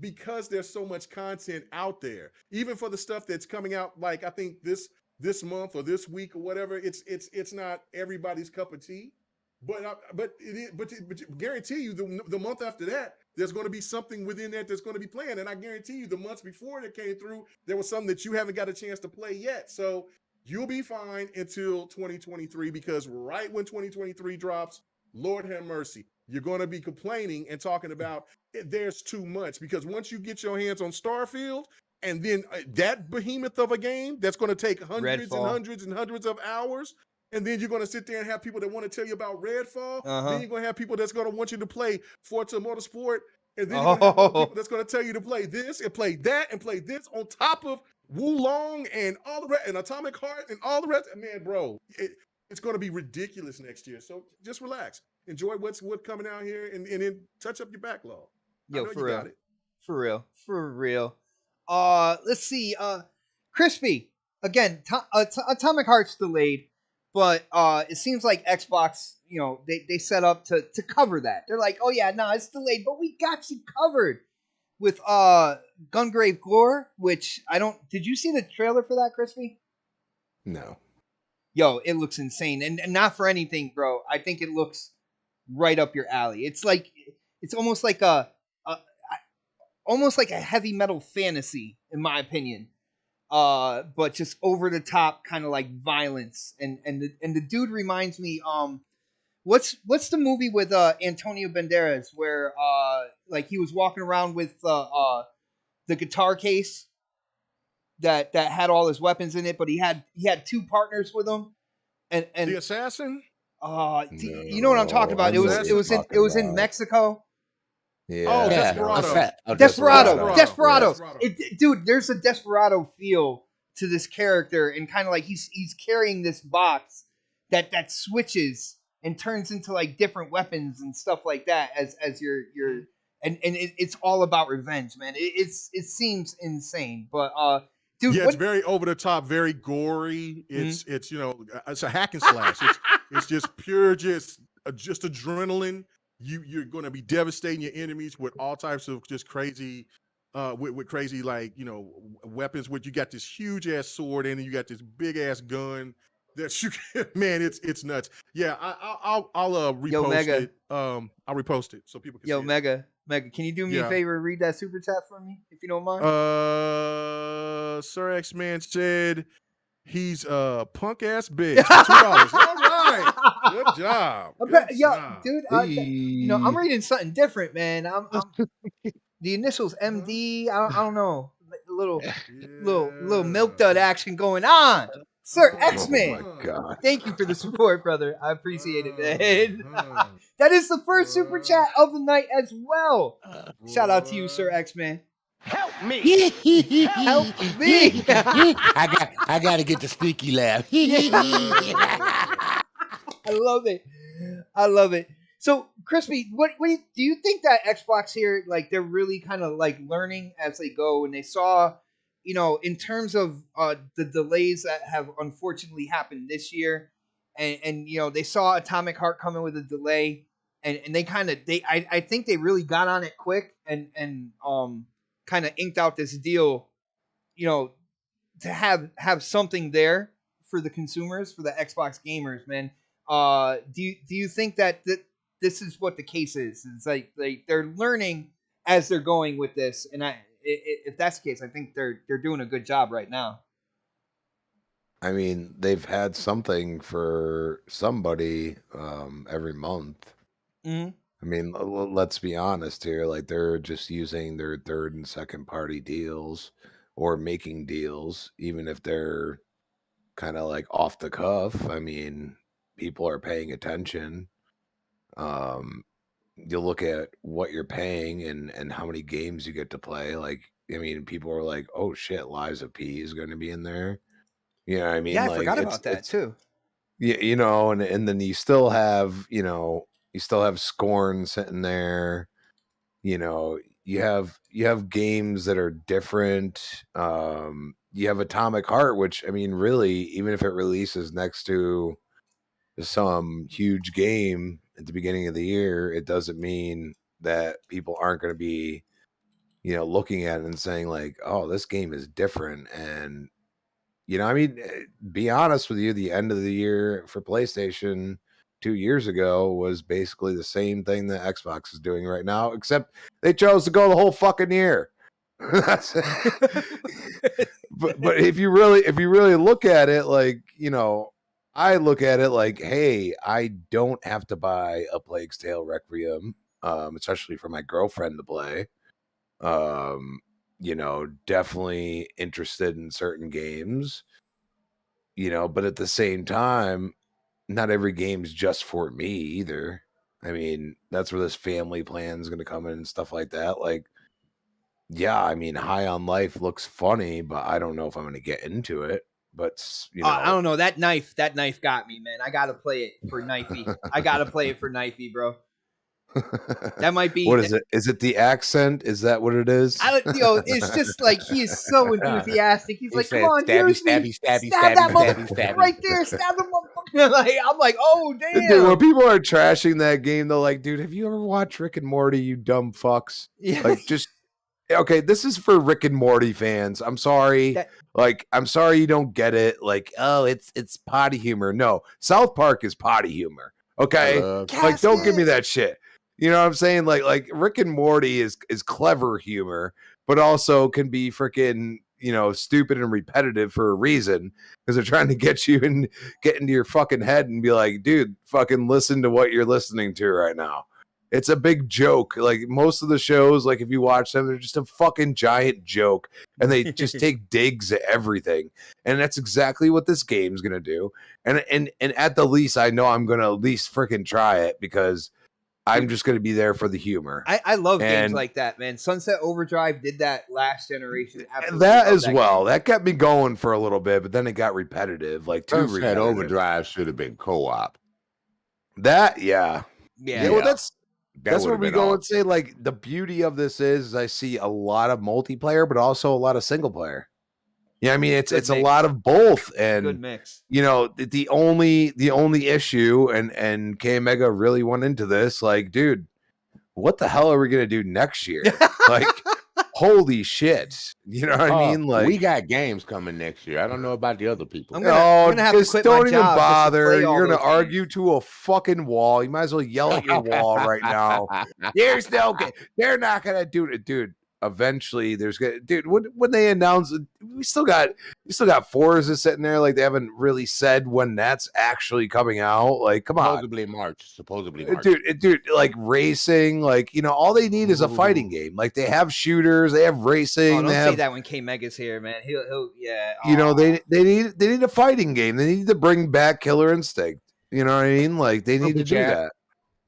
So, I mean, other than that, like, they really hit, like, all these different parameters, MMOs, like, the whole nine. Like, you've seen third-party deals with, like, Ubisoft and stuff like that, just coming straight into Game Pass. Even PlayStation. Hey, MLB The Show 2 years in a row, baby. What's going on here? They love that Okay. Game Pass money, man. They love that Game Pass money, bro. And so does the MLB. Love seeing a lot of people that, when somebody publishes that's an actual licensed company that's licensing but publishing it at the same time. They just want eyes on the product, and that's where you go and say, well, Sony could have said no at the same time. So let's be honest here. Well, if they said no, MLB would have taken the rights away from them. Well, then that's their choice. I mean, Yeah. we've seen it before. Sega, they lost the rights. They weren't willing to bid with a freaking EA at the time. A lot of people don't realize that. They were trying to build another console. You got revenue in certain spots, and you're gonna take what you get. So somebody's making money off of it. But it's one of those things to say, don't be surprised if that happens with like Spider-Man or something. No, that ain't. You know what I mean? Down the right, you never know, dude. They don't own the rights to the gaming. They own the rights to the movies. So you just never know. And if it did happen, I wouldn't be surprised. I'd say Marvel had enough and said, there's not enough people playing our game. Why are we doing 10 million eyes on Spider-Man when we could have 20, 30 million? You know what I'm saying? Yeah. And that's where like the PC element comes in, stuff like that. But, that's to satisfy the palate. That doesn't necessarily make you full at the end of the meal. So you look at it and they could do what they want. I mean, they have God of War, they have Horizon Forbidden West, they have all these games that, were built by them and they don't involve any other IP whatsoever. But, a lot of people are like, oh, they continue to rely on other IP, including Call of Duty, which we will get into because they said it their damn selves. So I don't know what to say. Like, it's time for them to, do some other games beside third person over the shoulder story driven games. Okay. Well, the funny thing is, it's been a while. Sagun in the chat, and I apologize if I got the name wrong, but he said third person single player games. He said, where's that? Now, Sagun, we are talking about games going into Game Pass, and I believe that Gungrave Gore is a third person. Unless so it's is a Plague's Tale, which is single player. Yeah, so is Plague's a bunch Tale of as well. other games that are single player. Even third person single player. Stalker's not multiplayer, is it? Isn't Stalker single player? So that's a first person single player. That's first game. person single player game. Z Rider, Super Chat. Yeah, no, I'm trying to get there. Read the super chat. I was waiting for a space to get in there. Yeah, I am trained at Mooch University of getting super chats. So I put him up there. Is the super chat. I did, bro. It's Z Black Rider, man. This dude has been here on this channel supporting us forever. Yo, shout out. No, he gave you that $200 that day. I was like, what the fuck? Shout out to Z Black Rider hitting up that super chat, bro. Thank you again so much for the support. He says Ep.34. We need more #crispy truth. Brother, you're getting it right now. Crispy's going off for you. And this isn't even the main topic. These are just simple topics. This is Come on, the man. main topic right now, man. Yo, but thank you so much for the support, brother. I want to throw just some messiness before we get into the other stuff. And I just want to say, just think, what if Xbox wanted to be so messy, and put Street Fighter 6 on Game Pass day one? Because that would be really messy. I just would. It's a I possibility, want to wish bro. that to happen. I want to wish that to happen because of what PlayStation did and because of everything that we're going to be talking about. What could that be a possibility? Absolutely, it could, because the money would be right. Yeah, and it's not like it would be in Game Pass forever either. You know what I'm saying? Like, right. Just think about get people to try. That's what they've done with a lot of games. Get people to try them, and then they pull them away. I mean, that would be incredible. Freaking Grand Theft Auto 5. Everybody's like, oh, about Red Dead Redemption when it was in there. Oh, what's going on? And then they pulled it away. What? A couple months later, they were allowed to. It's whatever the contract involves. So, that contract could say, we'll put it in indefinitely, and you pay us a ton of money. Like, you never know what the hell the contract is. And Phil's completely open. He's already said that. He's completely open to all kinds of contracts. So I think that's why you see Game Pass. Phil kept his promise, and he said he was going to make it right for the Xbox gamers. What if he just says, I'm going to add a little cherry on top of putting it on Game Pass day one? Dude, I wouldn't be surprised, man. And here's your killer part on that. And then It'll be on there for about 6 months, maybe, then it'll be discounted later on before it goes off. But if they give you the option to buy the season passes for that game, you know it's Yes. gonna have them. Yes. That's where a And lot of them because get. it's on Ooh, Game Pass, you get to buy it early. So yeah. when the game comes out Not early, cheaper it'll on be Xbox, discount. it'll be discounted. That's what I meant. It'll be discounted, right? And you bought the season pass, and then the game come out at 60 or 70 or whatever it's gonna be. You come back and you get it for 30, but you got the season pass to unlock everything that come with it, where everybody else paid 70. And for the big one with the season pass included, it's gonna cost you maybe $120 on Sony. This is Sony. It's possible. What is Yeah. what was 120 for the Broken Firefly edition? No, it was Oh, $99. damn. Yeah, I It was didn't $99. even make that a topic, man. But they're putting limited editions out there. People buying for $100, and they're putting them in brown envelopes and sending them out Well, like that, man. It's got bubble wrap though, Pot. Come on. I call it Brokeback Firefly edition. That's what I call Brokeback Firefly. Oh What? no! Is there a tent for it? Oh wait. Oh, it is no. What the fuck was that? Exactly. Like, I don't know Where where do this I come conversation's up with going. this stuff? Where do I come up with it? Brokeback Firefly edition. Oh my goodness. Well, Sir X-Man, dude, what do you think about this, man? They have a game to take its place, but Atomic Heart is canceled. I don't care about Atomic Heart. Move don't- on. Oh, It's not okay. my type of game. Okay. I'm just waiting for Forza Motorsport. Dude, That's so really all I'm you waiting didn't like for. BioShock then? Yeah, I got the BioShock collection. Dude, this reminds me of BioShock, but you're saying Atomic Heart's not for you? No. Okay. All right, man. Hey, yo, different strokes for different folks, people. Yes, sir. The blue pill in full effect. Yeah. Oh, sorry. Oh, wow. Yo, shout out to RG Viper, a member on this channel for Viper. almost a year, brother. It is so good to see your name in the chat, man. Shout out. Gets fucked up. Dude, we got to get in contact on Xbox. I know you said you've been working nights and everything, man, but we definitely got to get together and kind of get caught up on everything. But he said He's off on Mondays and Tuesdays. I'm letting you know. I came here for some potent pony salt. Before I have to start work, I need to hear about Sony being a bee. Damn. Brother, it's funny. We are getting into Jim Ryan being a little pissy about certain things, man. An offer laid out to him. So, we're gonna get into it. We're gonna get into it right now. All right. So we all know Activision Blizzard, the acquisition, it's moving right now. We went through the FTC, it went through Brazil. It's over here in the UK right now, and UK is talking about moving to phase 2 of the investigation. Now, I was on Crossfire last week, and Mooch had a guest, Hogue Law. You might know him on YouTube, Hogue Law, and basically he said that this is standard stuff, man. Whenever there's a big acquisition like this, they're definitely going to move into phase 2. I even said that these governing bodies, they want to flex their muscle on these big kind of like acquisitions, these big deals. They want to let people know who's in charge, basically. And of course, that means that they look into it further. They come out with statements. They let people know that they're in control of this. And that's pretty much this one. that's pretty much what's going on right now. I want this. I want this one. I want this one. I want this one. I want this one. Sir X-Man, I don't know if you know it or not, but I think you're thinking out loud right now. I know. I'm sending you a psychic link. I want this one. It's a very verbal psychic link. But all right. So this acquisition is going on now.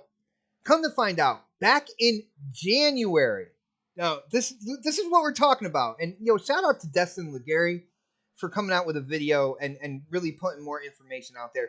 Back in January, Microsoft sent a concession to PlayStation in terms of this acquisition, stating that it was an agreement that PlayStation could or could not sign, right? Stating that after their kind of like deals with Activision in terms of marketing and stuff, after their deals, Xbox would gladly have Call of Duty on their platform for 3 more years after that. Which I'm kind of surprised about. And K Mega, I'm gonna have to, I didn't really get too hard like on the situation or anything, but I do have to give you an apology because like I still feel this today, but I feel like when it comes down to Call of Duty, getting the revenue from having that game everywhere, including PlayStation, kind of like for the duration or whatnot, I thought that was definitely the route that Xbox was going. But now with seeing that, Phil Spencer, Xbox gave them this concession here and said that, we'll keep Call of Duty on PlayStation for 3 more years after your deal, kind of shows me that, they have plans to make Call of Duty exclusive to Xbox, man. Which dude, you were the first person I thought of when I heard this news. I'm like, oh shit. K Mega said that. And I was like, nah, man, they're going after that revenue. But Jim Ryan, because Phil Spencer came out and told people about that concession that they sent over to PlayStation, it seems like Jim Ryan got a little pissy about that. Didn't want people to know about that. So Jim Ryan came out and he says he feels the need to set the record straight. And when Phil came out, he didn't give the years or anything like that, but he said, we offered to keep Call of Duty on their platform for multiple years. Jim Ryan said that Xbox was not thinking about the PlayStation gamers, and they only wanted to give them a guarantee of 3 years with Call of Duty on the platform, like it was a bad thing. Like it was a bad thing. And when it comes down to it, when you acquire something, when you own something, I believe you have the right to do with it what you want to do with it. That's how is that right? Like when you own something, you should be able to do with it what you want. Am I right, panel? Right. Like, yes. Yeah, but Jim Ryan seems to think that was unfair to the gamers, and I have a feeling that Jim Ryan was not thinking about the gamers per se, but maybe the gamers' wallets was probably the more kind of like important thing, because PlayStation is really dependent on Call of Duty in terms and their deal with Activision for marketing and stuff in terms of having that multiplayer, because you look at their first party and they really haven't come out with multiplayer. People talk about factions all the time. That's nowhere to be found. Sony really kind of leans on Call of Duty as that multiplayer when it comes to that platform. Let's see, Sir X-Man, what do you think about Jim Ryan's response here? It really seems like Phil Spencer got under his skin just for being honest with what Xbox, put out there. Of course, he didn't give the details, and Jim Ryan felt the need to put in that it was only for 3 years. Dude, what do you think about Jim Ryan's response here, and what do you think about Xbox's concession, what they were ready to offer them? Do you think that was enough in terms of a concession, to give to PlayStation to kind of get them to be like, yo, chill, which they haven't chilled anyway, man. What do you think about this situation, bro? Well, first thing I want to talk about your Grand Theft Auto, because why does that Camaro back look like a Charger in the front? It's well, first off, they don't have licenses to actual cars. I know, I'm just messing with you, dude. And second of all, I think that's more or less supposed to be a Charger anyway. Yeah, but it's got Camaro lights. Well, that's what they did. They mixed it up. But like, you look at the overall body, that's a Charger, man. Yeah, I guess. But you're not looking at the driving skill that's going on right now. You hitting everything, dude. What are you talking about? That's how he does when he enforces. Oh no! No, right? That's what he does enforcing. That's what he does in Horizon. Going left, too. people. Hey, going left. You in my way. Emotional damage. Yo, dude! Shout out to you for getting that on your soundboard. I love He had it the other day. That was funny as hell, dude. I love that. I even say that in the house. Okay. Let me clear my throat. Uh-oh. Na na na na na na na Let me na. bleed in my throat. When it comes to politicians, this was your first part of it, okay? It comes to who the hell can grease my pockets with more money? It's always been that way since politicians have been erected. Always, even since 1976. Mm. 1776. I apologize. I was Grease like, my what? pocket. No, like, I man, give you what you want. I'm talking historical facts here, okay? So it's like Sony said, look, I'll throw you a bone. He had one friend that posted it on Twitter. Remember that? And the thing, and he wasn't supposed to do that. That was the big no-no. So Sony said, look, after all this is done, if you can get us out of this, I'll hook you up later secretly. You know they got ways to send them secret money. And Microsoft, you know how they grease the bone on this side between our politicians? The ones that me can't make know, I ain't gonna say no names. They said we'll give Activision and let them form a union. That's how that pocket got greased. Now, Sony is becoming a big crybaby in the market. I've never thought I'd ever see them turn into a bucket. Excuse me, I'm trying to be clean. A bunch of little crybaby bitches. I've never thought I'd see them. You're supposed to be the market leader. You're not supposed to be a crybaby. You're supposed to innovate. You know, you didn't have the money. You take your licking and you keep on ticking. You know, you just come better some other time around later on. If you can't play your cards right, stop sitting at the gambler's table. But as far as what's saying the acquisition, it's gonna happen. Even Justin Legary said it's gonna happen. I saw that thing that he put up a few days back. And people just need to get over it. That deal's too big. And they know that the cause of stopping this deal would pretty much put Activision out of business. So Sony, if you put Activision out of business, guess what? You won't ever have Call of Duty again. You know, I don't think it would put them out of business, and then depending on whose fault It would hurt them is, so hard you wouldn't get a good Call of Duty after this. See, no, I don't think it would really hurt Activision at all. They wouldn't have to pay anything if it's not their fault. They wouldn't have Their to pay anything for stock, but they base their money and what they can spend on how good their stock is. All companies do that. If your stock ain't high enough, you're not getting the money for investment. If you're not getting the money for investment, you can't spend as much as you would like to take a chance on the investment. Is that kind of right, Crispy? Because you're the stock guy, right? Crispy. Okay, Crispy's watching football. Crispy. Mm-hmm. Are you? He's. Yeah, I know. But, that's the thing.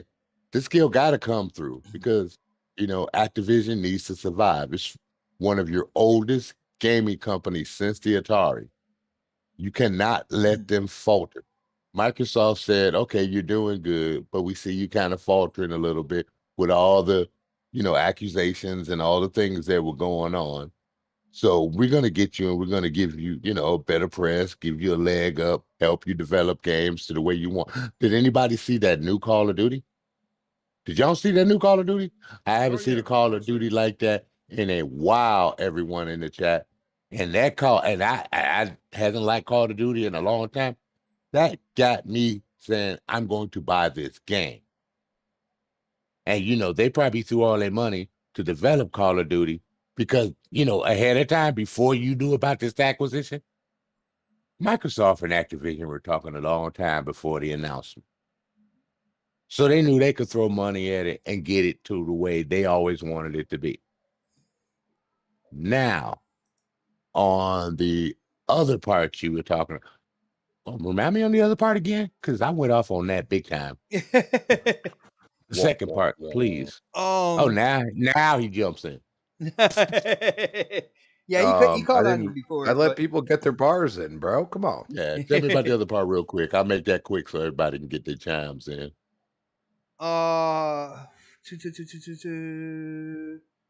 All right. Well, it was the response.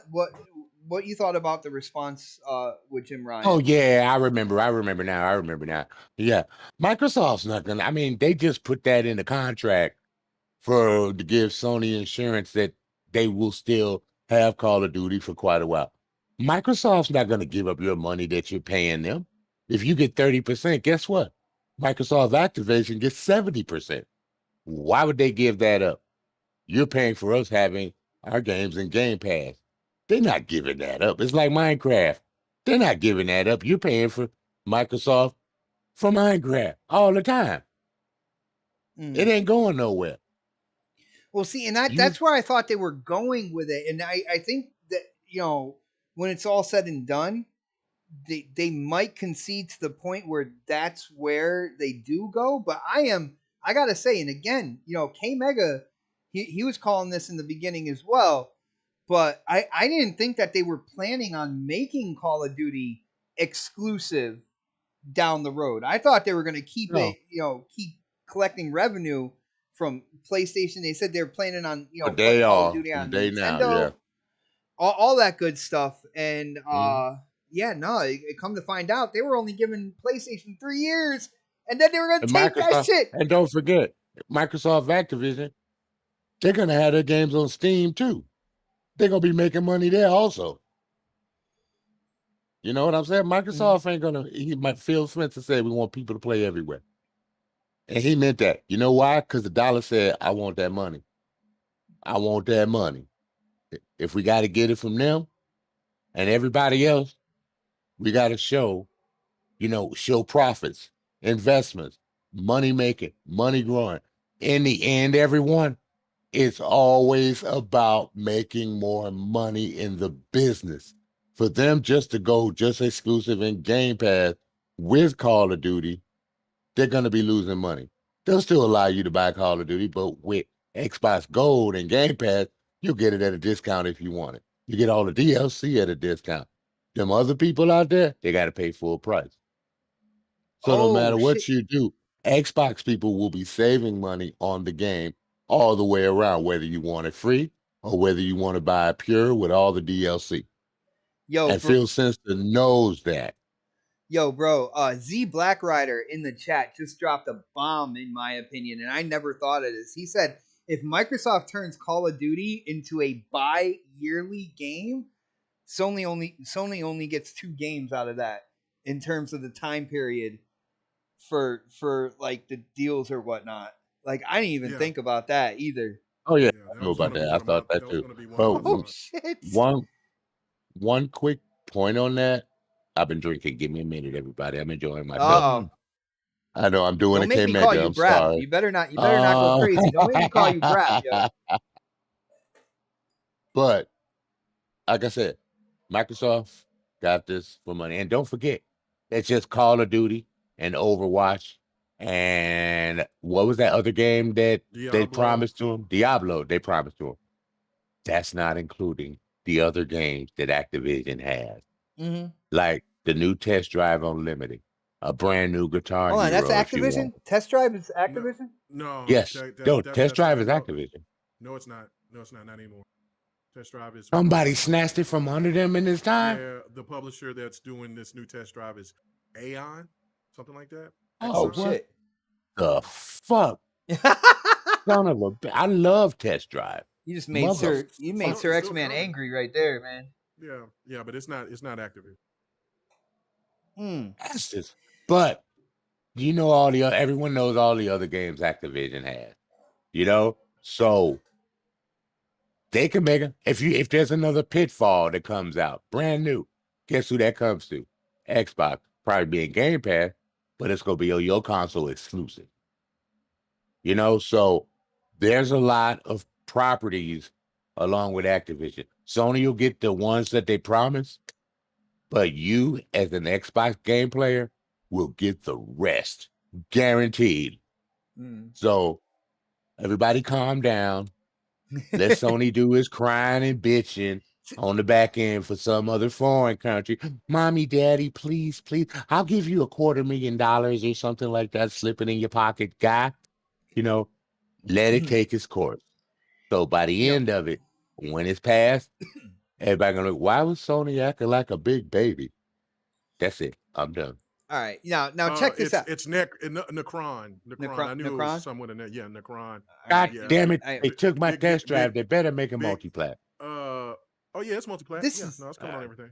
This is incredibly entertaining to me, and I want to let you guys know why. Because like when it comes down to it, I'm picturing Jim Ryan when it comes to this whole Activision Blizzard thing. All of a sudden, he's taking his hair and he's twisted it up in pigtails, like I'm an innocent victim here. I'm just the victim. Please help me. Like you look at what He turned into a console Karen. Is that what you're saying? you look at what Sony and PlayStation have done with certain things. You look at the whole Final Fantasy VII remake situation. Now, me myself, I'm not really interested in that game, but I know a lot of people who are. Right? Shut up, Lemmy. All right. Not only that, you have PlayStation working deals with third party and having them sign contracts to keep their game off of Game Pass. They're doing all this type of shit in the background. But then, like I said, they're twisting up, Jim Ryan's twisting his hair in little pigtails. He's out there. He's like, oh no, I'm just the victim here. This isn't right for like, come on, brother. Like, if you're going to slang the shit, if you're going to throw the mud, don't get mad if they start tossing that shit back at you. And just because they have a bigger shovel in terms of Microsoft's wallet, just because they have a bigger shovel means you probably shouldn't have started throwing mud in the first place when it comes down to it. Because now... But, Mommy, Microsoft caught me with my drawers down, and I don't know what to do to pull them back up. Oh, shit. But it's amazing to me how they can flip the coin and become the victim like that, but they're doing so much shady shit in the background to begin with for so long as well. Because this isn't like I just gave you a couple examples right there. But I'll give you a compliment, bot. Okay, man, look at that great gameplay. You got to play this game, dude. Oh shoot! You got to play that grid, baby. It's the shit. I beat the story already, so. Yeah, you would. You got more time than me. How do I work 12 hours a day, bro? Yeah, you get 4 days off in a row, you fucker. 3. He's magical. 3 days. Okay, stop going left, Sir X-Man. Keep drinking. Let's finish. We got things to do. I know. Getting We got a twisted game on to the play. I tee. know, okay, Megan. Let's go to Crispy on this one. Crispy, Jim Ryan seemed to got a little pissed off because Phil Spencer, he's being honest. Of course, he didn't give the details on how many years, but he said multiple years. He got a little pissed off that Phil Spencer put this in the public forum. He even stated like he thought this was a private business conversation, which like there's nothing in there that would suggest it was private. Xbox wants the deal to go through. Sony is doing everything they can to try to get in the middle of that. Try to pose questions to these governing bodies, trade commissions, stuff like that, and trying to squash this whole thing because Call of Duty is that important to them. The marketing deal, all that good stuff. Dude, what do you think about Jim Ryan's response here, and kind of like where they're going with this, man? Like, to me, this is funny as hell, man. But what are your thoughts here, bro? You know what comes in my brain every time I've just seen like people getting a tizzy over this and everything else. I just think of come in the brain. This is a certified cum zone. Oh damn! Wow, did Predator come back? he just went there. By He the went way, there. people, he went there. He went there live. I want somebody to dub over and redo Eminem Stan. That's from the Eminem show, by the way, people. Redo that with Jim Ryan being Stan and Phil being Eminem, and do the entire video, and then replace, hey Stan, and it'd be hey Jim, and dude, I will absolutely die because this is what it feels like right now. Literally, Jim is blaming all of the issues that he's having right now on Microsoft, even though they've made their own bed and they're lying in it. It's absolutely hilarious. If you really look at it, Microsoft, number one, is not going to agree to too much because, and I want everybody to keep that same energy. Inflation. money lost. Is the IP doing well? So let's say Microsoft makes Call of Duty even more relevant than it used to be, and they sign up for an infinite contract. They can't. Well, how is that going to stipulate them charging them for licensing fees and stuff like that? This is where you go and say everybody's bringing up the fact Jim is playing into the ear of the regulators at this point. That's all he's doing. He's just saying, "Oh, we can't survive without Call of Duty." That's literally what he said, people. Like, if you really read it, that is literally what he said. We can't survive and that is a gosh darn shame. Okay, because but I thought their exclusives were bangers. Well, let me ask you this, Bot. Did Microsoft say a damn thing but congratulations when they acquired Bungie? I don't think they said anything else. What Sony just did is spit in the face of somebody that holds your damn cloud gaming services right now, if you didn't realize that. And they spit in the Jim Ryan himself. Keep that in mind. It's not some, secondary person, vice president, whatever, that just went off the cuff and they can go and blame it on somebody going off the cuff. No, this is your CEO. What do you think about that? I'll be honest with you. Like, you could sit here and say what you want about what Phil said, but he has an obligation at this point to his shareholders because they're acquiring a company. He has to say something. Mm-hmm. And when Sony blatantly comes out in the Brazil article, stuff like that, and then the CWA basically says, look, we're protecting Sony. That is not. Go watch Hogue Law's last video. He just came out with it a day ago, whatever it may be. Go watch it, and he will explain to you that Jim Ryan just got egg on his face. And he takes shots at both companies. But he says this, that you don't do this. Okay? You are basically telling, all of these regulators and everything else that it's because of us that you should have a problem. And that's not necessarily what regulators are supposed to do. Competition is competition. And technically right now, you are the market leader as far as consoles sold. And keep in mind, the CWA brought up consoles many times and many strange tweets that I've never seen a regulator do, stuff like that. Never seen stuff like that. But for him to come out and say this and basically say our gamers, what about gamers in general? We're not talking about just PlayStation here. Competition is competition. And it's quite funny that the company that technically has a smaller market cap than you, which is Nintendo, has not said a damn word. Because I'm going to tell you right now, they are already excited for the fact that Microsoft might be able to put Call of Duty on the Switch. Oh, exactly. And I think they are like, that would be awesome. And a lot of people will give them flack, but it's slowly gotten better. Outer Worlds, like, nobody thought that game could go on the Switch. And it's on the Switch, people. You know what I'm saying? So, and you could say what you want. Like, that wasn't Private Division. That was Microsoft being like, let's throw you a bone real quick and let you see what we're capable of. And at first it was running like 10 frames a second. Now I think it's close to 30. It's darn close. Mm-hmm. And there's variables going on, but as this, they've rolled out the new console, like, people buy it, they have a better experience. That's the whole point. And right now, like, Sony's doing such anti-consumer things.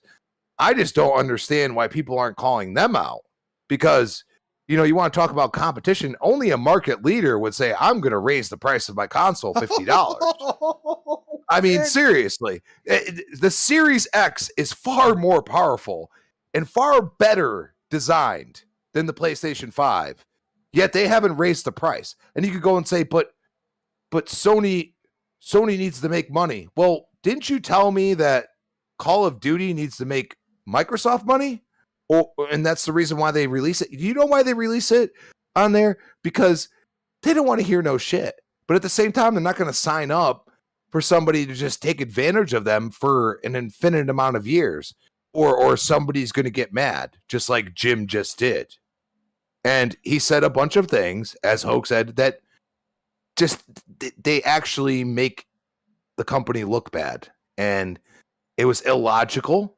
And I'll take his word for it. He's in that type of law, by the way, people. So when I watch his stuff, I say, this dude knows what the frick he's talking about. And I think a lot of people are ignoring the fact that Phil's a liar. They've said several years. Okay. Now he didn't lie. He just didn't give the actual number when it came down to it. Well, several. Right. Okay. It's not a couple. Couple is 2. A lot of people don't realize several could be 3+. Yeah. Okay. So they went 3. All right. So that's technically, 2024. That's 2027. Okay. Mm-hmm. You have, and that's not talking about marketing, anything else. Do you think they'd be like, oh, you know what, Sony, you can have this. We got Halo, we got Doom, we got all these first person games. We got all these multiplayer games. You know what? You can have the marketing rights, and we'll just have it in Game Pass, and that's all we ask. Xbox almost has all the first person shooter games. Like when you look at it, the Wolfenstein, Doom. Well, I mean, you're going to say Battlefield, but I mean, if it launched right, I think it would have been a contender. But now, it got egg on its face, and EA needs to reinvigorate themselves. We and don't talk about Battlefield 2042 around here, dude. Oh! We can now. It's better from what I've seen. Yeah, I heard a lot of people are getting back. I'm about to boot it up right now. Because I can't watch the game while I'm on here. I'll go crazy. Yo, Crispy. One thing, I'm surprised with you talking. There was one thing that I've been thinking that I thought you would say, and you haven't said yet. All right, so I'm gonna throw it out there, and I want to hear kind of your response to this. When it comes down to it, the dependency of Call of Duty is nobody's fault but PlayStation's. PlayStation has had chance after chance to develop or bring out an existing multiplayer, whether it's a part of a game like Factions, or develop a multiplayer to the point where it just seems like they decided, hey, we're just gonna hang our hat on this multiplat and pay for the marketing and stuff, and just have that be our main kind of multiplayer type game, when they could have developed in-house more multiplayer games to get people in terms of microtransactions and stuff, and it would have been all in-house, it would have been all first party, and they never did that, and now they are running scared because what they hung their hat on, what they leaned on, Xbox came in with that wall, and it's like, hey, we're gonna take that. Well, they said it. They lean on Call of Duty. They're talking about taking experiences away. How about, Call of Duty having, extra modes and stuff like that for periods of time only on PlayStation? Mm-hmm. You're literally being a damn hypocrite. Okay? You've already done this. You've already done the things that you are afraid that Microsoft would do. Do I honestly think that they would go completely exclusive anytime soon? No. But you just pissed off Microsoft now. And I'm going to tell you right now, they can put this through without the CWA. That is one country. Freaking Amazon did it with the MGM, dude. They can put it through. You don't want our products here? Well, we won't put them there. One country so far. Now, the United States has a problem. Well, there's a different issue. But you know what? Until then, we're just going to sit here and be like, why is Sony crying so much? Because they can? Because they have to? I mean, their multiplayer, it isn't there. It doesn't exist anymore. You can tell me what you want. It's all freaking third party. What else do they have? Yo, for real. Single player only goes so far, bot. We all know this. Dude, I can play through Gears 5 once and then spend another freaking 48 days in the multiplayer. You know what I'm saying? That's what people will do. If they even play the single player at all nowadays. It's a new generation of kids coming up, everything else. They value multiplayer extremely. And that's why you've seen Sony pivot. Games as a service, this and that. But we still don't see the fruits of their labor. They're almost in the Xbox One generation for themselves right now because Xbox didn't have enough first-party output. But when they did at the beginning, it was mostly single player, and nobody was down for Rise, Quantum Break, Sunset Overdrive. You know what I'm saying? And now all of a sudden, Sony's looking at it and be like, well, we're in a different age, and we were very stubborn, and now we're kind of sitting here like with our hands down our pants, like They don't even believe in co-op game multiplayer. Well, that's the point, dude. Like, multiplayer can be co-op too. You know what I'm saying? Like, couldn't you?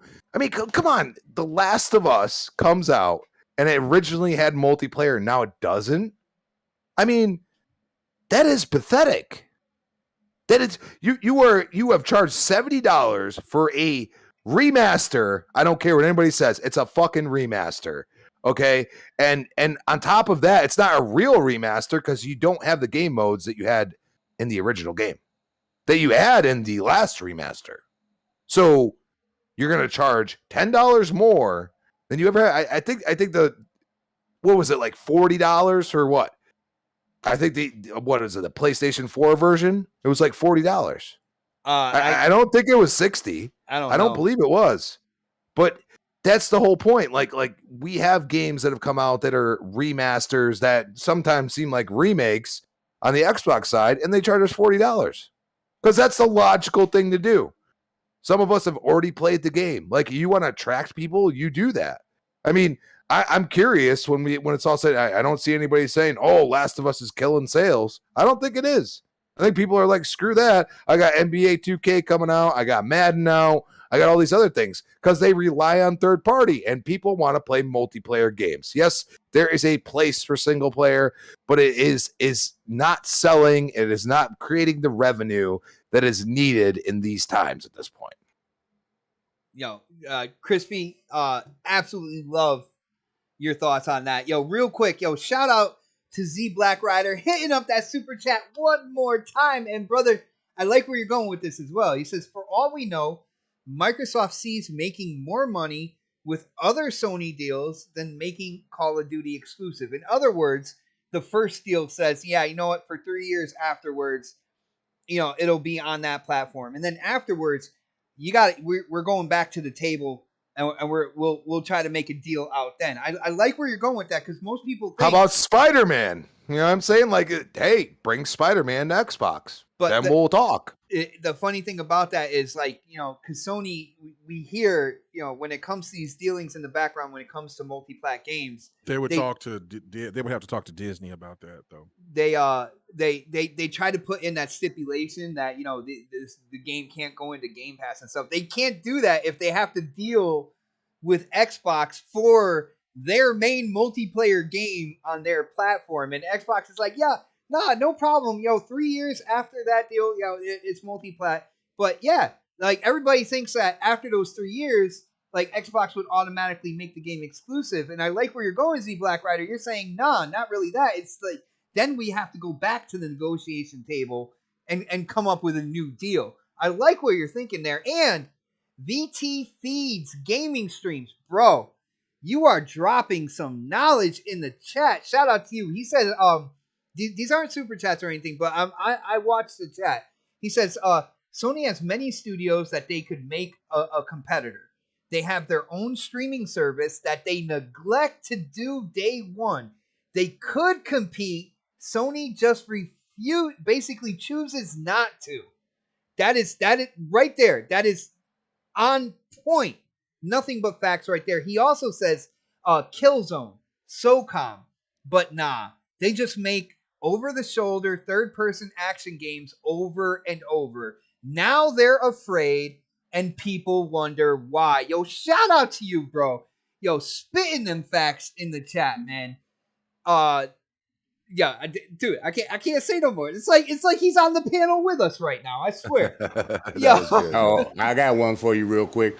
Where's Final Fantasy VII? We should have had that 2 years ago over on Xbox. No, that's not true, though. That's what they say. It's not true. They never said that. Yeah, actually, they did. That money to keep it off. And Street Fighter 6.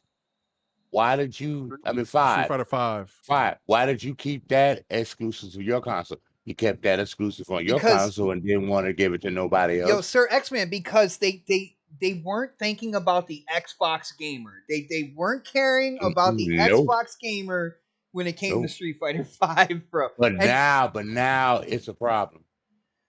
oh man, this is absolutely entertaining to see this $1 million corporation just kind of like shrivel up and be like, no, we're fragile. Please don't hurt us. Like that. That's You funny. exactly. $1 million corporation against $1 trillion corporation. That's funny.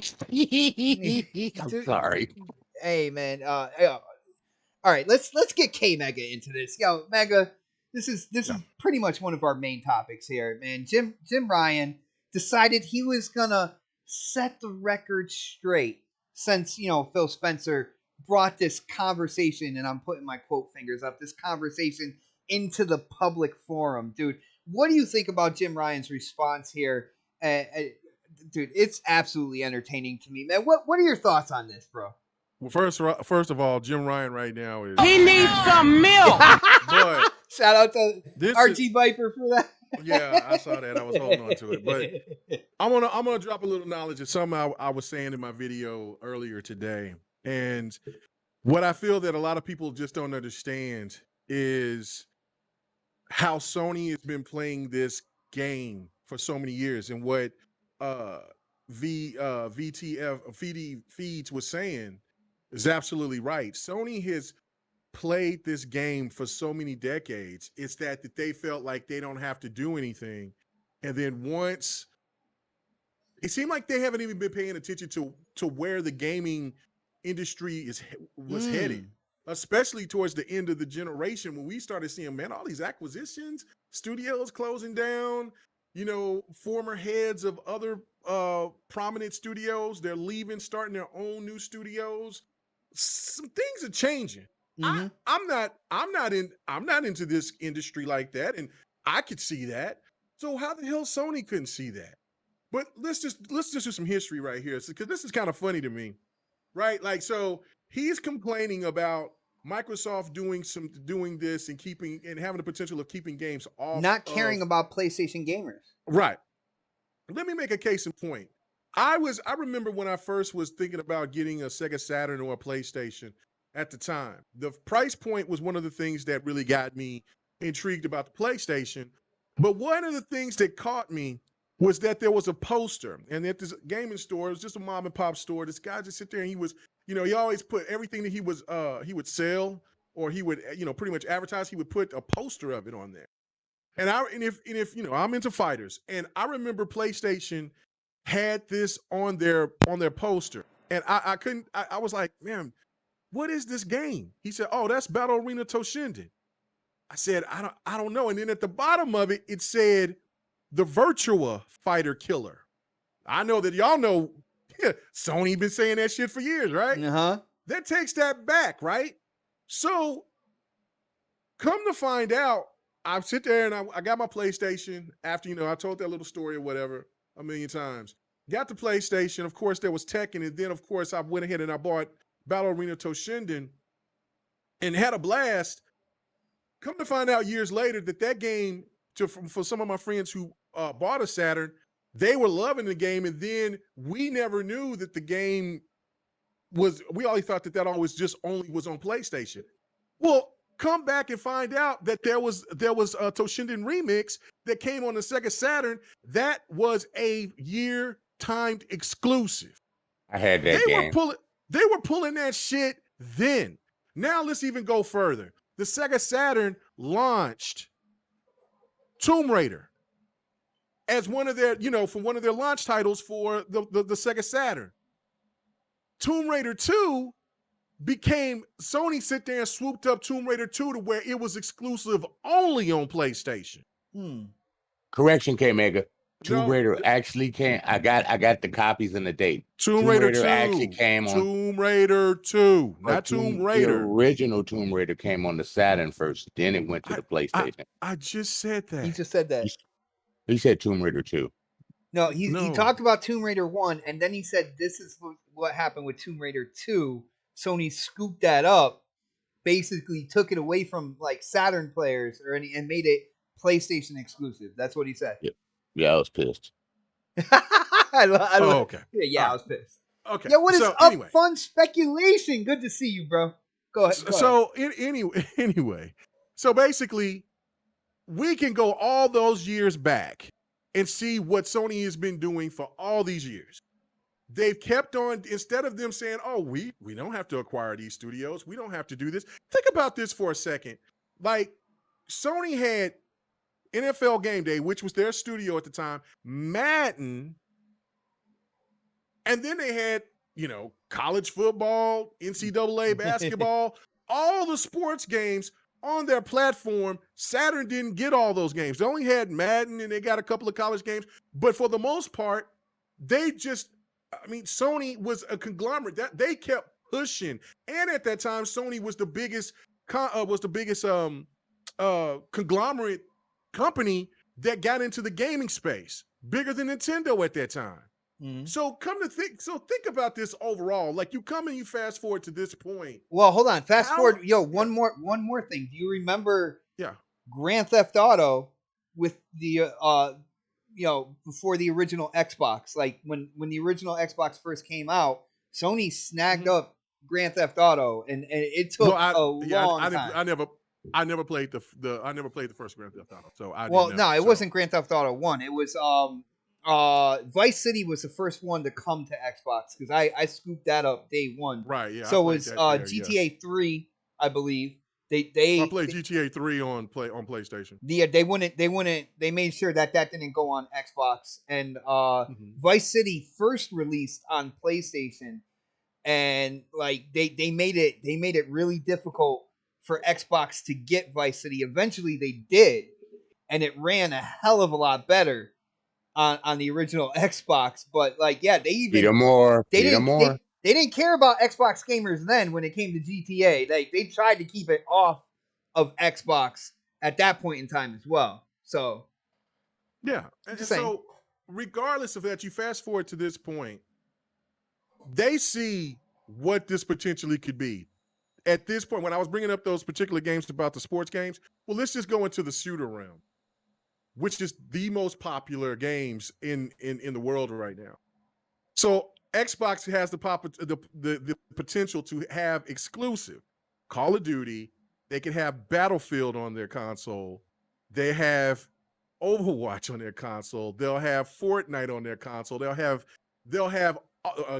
On top of that, exclusive Doom, Wolfenstein, Halo, Gears of War, Halo. Oh damn, bro! Damn, they see exactly where this will go. And that's why I was alluding to, like, Phil is going to play nice for a minute, but they going to sit there and the real shit's going to happen. It was just like what one of your super chats said. Phil's going, and Phil said it himself, like, we're thinking about cutting that down to it almost seems like Phil is like, you know what? We played so many games with you, Sony, that we're not going to play anymore. We're done. We're done doing that.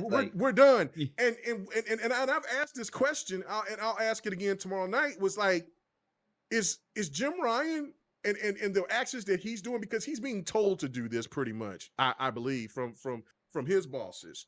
Mm-hmm. And what this will do, will this have a bad relationship between Microsoft and Xbox in other facets? I know that they still got they that's the cloud and things like that. But when it comes to certain things, when it comes to negotiations, could it be to the point to where Microsoft just like, man, fuck this. I don't even want to deal with you anymore.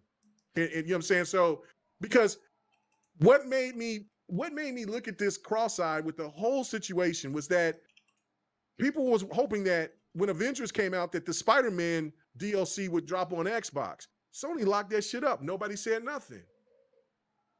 All the extra DLCs that, like Crispy was saying, for Call of Duty, they locked that up. Didn't say anything. Only thing Phil could say was that, man, I don't like that strategy. But you know what I'm saying? There's nothing I can do. They're the ones that has the exclusivity rights to it.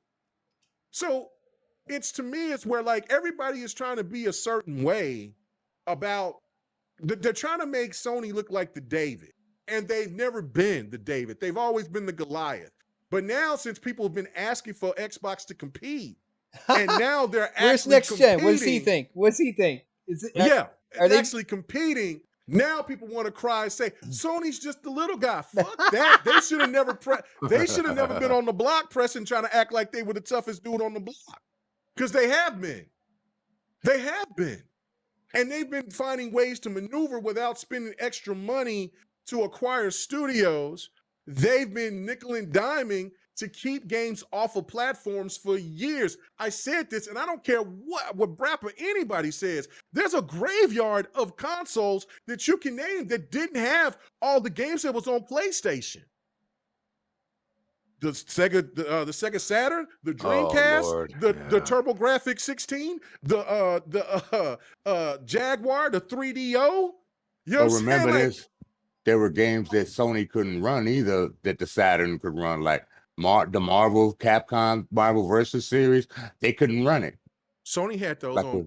Yeah, those but games. they couldn't run it because at the time of the PS2 and the Saturn, they couldn't change over their characters. They locked them into, okay, if it dies, he come in. You couldn't switch because it wasn't powerful enough.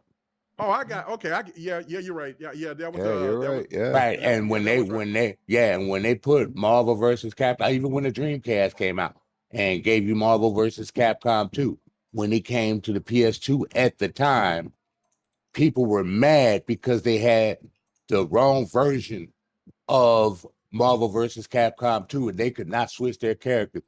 They were pissed off because their console was not powerful enough. And one thing that I'm also adding this is that, my God, what do these developers at Sony feel like? Your boss tells you that nobody that works for me is comparable to make a game that a lot of people think that it's just a paper cut peanut butter and jelly type of game. You know what I'm saying? Nobody looks at Call of Duty as a spectacular behemoth. You know what I'm saying? Extravaganza. Like, it doesn't get the accolades graphically, or I know what you're saying. It doesn't, like it doesn't get all the accolades. It's not going to win a game of the year. Yeah, right. Put the peanut butter and jelly on one piece of bread. Well, that's what I'm saying. It's like when you think of Call of Duty, that's like your peanut butter and jelly. That's a sandwich and chips. You know what I'm saying? That's an appetizer. Like Sony makes supposedly, you know what I'm saying, full course gourmet meals. And so for all these staffs at those studios, they're sitting there looking like, why is my boss telling me that I can't make a game like this? Are you kidding me? We can make this shit now. All you got to do is give us the green light and pay us some money to do it. And we'll be glad to do it for you. But because Sony has been nickel and diming their ass all through their time since they've been in here, and they've had good, deep relationships with Square Enix at that time, Squaresoft back then, they've been getting away with keeping games timed exclusive or just keeping them away off of the platform because no other company really had the money or cared to want to pay. Like Nintendo didn't want to pay to have Tekken. They had Soul Calibur, but they didn't have Tekken. Or maybe Sony kept outpaid Nintendo to keep Tekken off of them until Microsoft got it, and which shocked the hell out of me. I'm like, what, Tekken on there? Because when we were younger, we were ignorant. We were thinking like, damn, we thought that those were exclusives. Those are PlayStation games, PlayStation bro. games. PlayStation games. No, yeah. They weren't. And there was tons of them that wasn't. So again, that's the thing to me is that if I was the devs, I would be pissed off because it's just Sony's also telling you is that all the accolades and all the greatness and the Metacritics and all this hoopla don't mean shit compared to that Call of Duty money. Don't mean nothing. And I would be feeling some kind of way. And so to me, I just look at this whole situation is that Jim Ryan, if he keeps on doing this just to try to get enough people to do it, because I'm going to tell you why the U.S. is already locked up. Sir X-Man already alluded to it. The a little bit FTC already said they're good with the whole deal, right? Right, to a degree.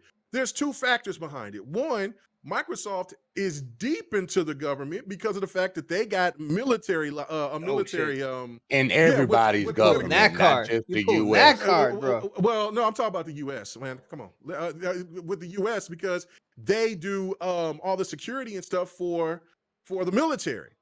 So they're in like Flynn on that aspect. Then they also did the stuff where people, which I could not understand why gamers were going crazy calling politicians names and ponies and stuff like that. I thought that was the dumbest shit ever. But they were going after Elizabeth Warren and Cory Booker and all the rest, and Bernie Sanders and them. And they were just all they wanted was them just to show and prove, hey, well, how are you gonna make this right? And what they did, Phil Spencer came not too long, about a month later, and said, we're gonna go ahead and let Activision go ahead and start that union. That was it. That's all they need. You haven't heard anything else from them, have you? You haven't heard a word from them. They got what they want to give to their constituents. It's over with. So those two factors right there is going to make it really, really easy for them. And Sony knows that they got to go to where they're stronger and more popular, and that's in the UK. And we'll see what China is, but I don't think China gives two shits because they bootleg PlayStation and Xbox and put them together and everything. They put them together. Yeah. They got them reading both games. Yeah. And that's why Sony didn't go up on the price, K-Mega, because they don't want to fuck up their biggest region, which is the United States of America. Well, it's more than that. I think that they know that you got to watch the climate. You got to look at the, you know what I'm saying? Look, we all know that these are companies and they want money at the end of the day, but it just doesn't make sense to try to gouge people at the times when they're most vulnerable. You know what I'm saying? And then watch. Once this situation, now Sony's got to pay some money.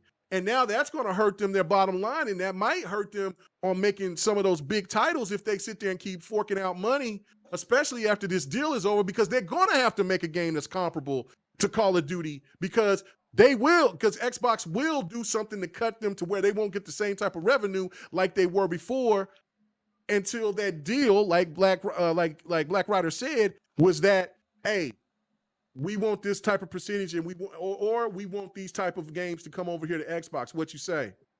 You know what I'm saying? Yeah, they're gonna use it. After the 3 years, and this is, I think this is exactly what Z Black Rider was saying. What it do? After 3 years, that's Microsoft gonna sit at the table and say, what it do? They're gonna use it as a bargaining chip when it comes down to it, either for a better deal for them, right, but also for other games that PlayStation has been keeping off the platform as well. Like that's brilliant right there. Xbox is already ahead when it comes to mobile, cloud gaming. Mm-hmm. When PlayStation was really actually the first ones to get into it in the console space, and because Sony didn't give a flip like the like the person that came in, they didn't care because they were just trying to look at it for finding ways to make money. And then Xbox stood in the back and watched what EA did with EA Access, and that changed the game. They're like, look, here we go. Let's do this. Let's do that. Let's put this together. Let's formulate this, and now let's acquire studios and get this ball rolling.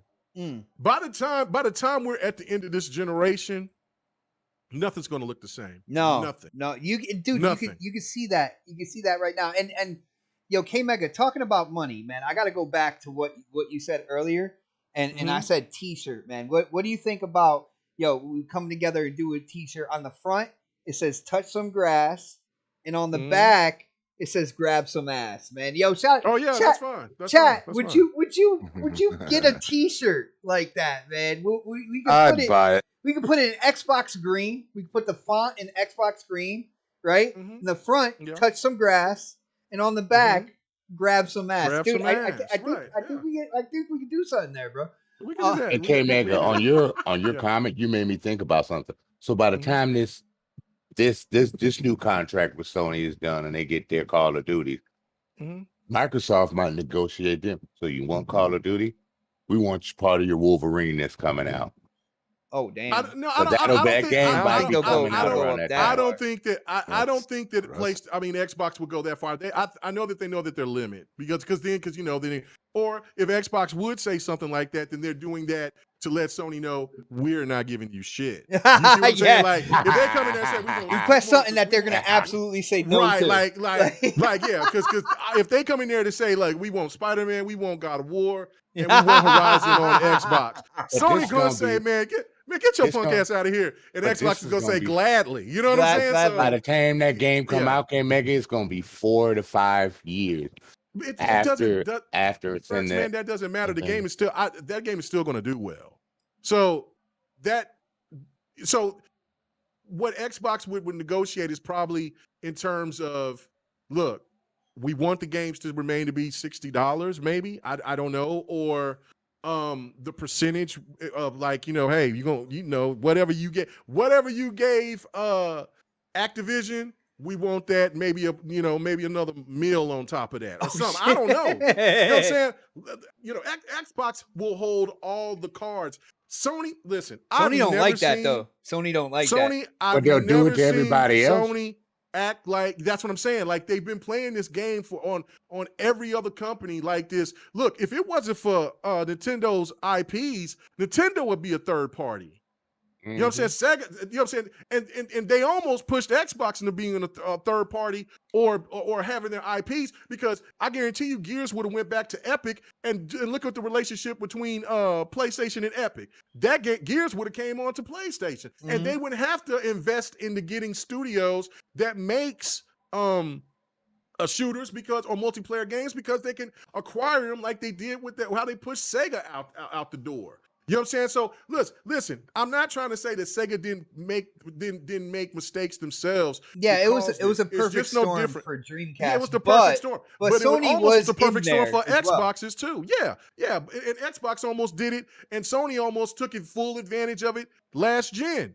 That's why Xbox gamers admire Phil Spencer so much. When Xbox they appreciate stopped the man saving Xbox. You know when Xbox stopped it, put a plug in that whole thing? Because we all know they were trying to strategically take the most popular games from certain genres. You know when they put a kibosh on that, they killed it, is when Sony was trying to get Starfield exclusive, and Xbox bought Bethesda. That's when they stopped it dead in its tracks and said, we ain't doing this no more.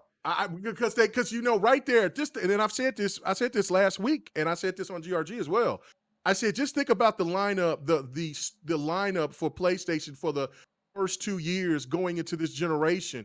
They would have Starfield. They would have a time exclusive for Starfield, time exclusive for Ghost of no, stop it. No. Nothing about Forza. He said, just stop. Like, no. Ghostwire Tokyo, Deathloop, and then they would have had the time exclusive for Final Fantasy. Yeah, Final Fantasy, and then they would have their first party, and then whatever other time exclusives that they will have in that mix, while Xbox is still trying to scramble get their games together. If they didn't acquire ZeniMax. And that could have been right there the beginning of another bad year or another bad generation for Xbox. And I think that they said, look, PlayStation's really trying to kill us. And I think that's when they said, look, no, we ain't doing that. We copping. We stopping it right now. We stopping this shit. We nipping this shit in the bud. We can't stop. We're gonna honor for Ghostwire Tokyo and Deathloop, but nah, this Starfield, bruh. Nah, what it do? It's nah.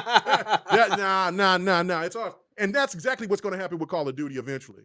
And everyone in the chat knows that if Activision had been sold to Sony, you would not ever see an Activision game whatsoever. No.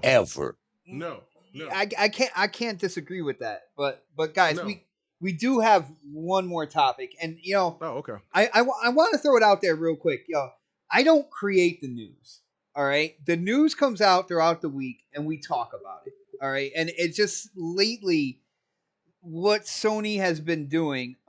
Unfortunately, it's not good news on their part. And, this next one, it does, in my opinion, it looks really bad, because we know last week we were talking about how PlayStation was raising prices in basically most of the territories except the United States when it comes to the PlayStation 5.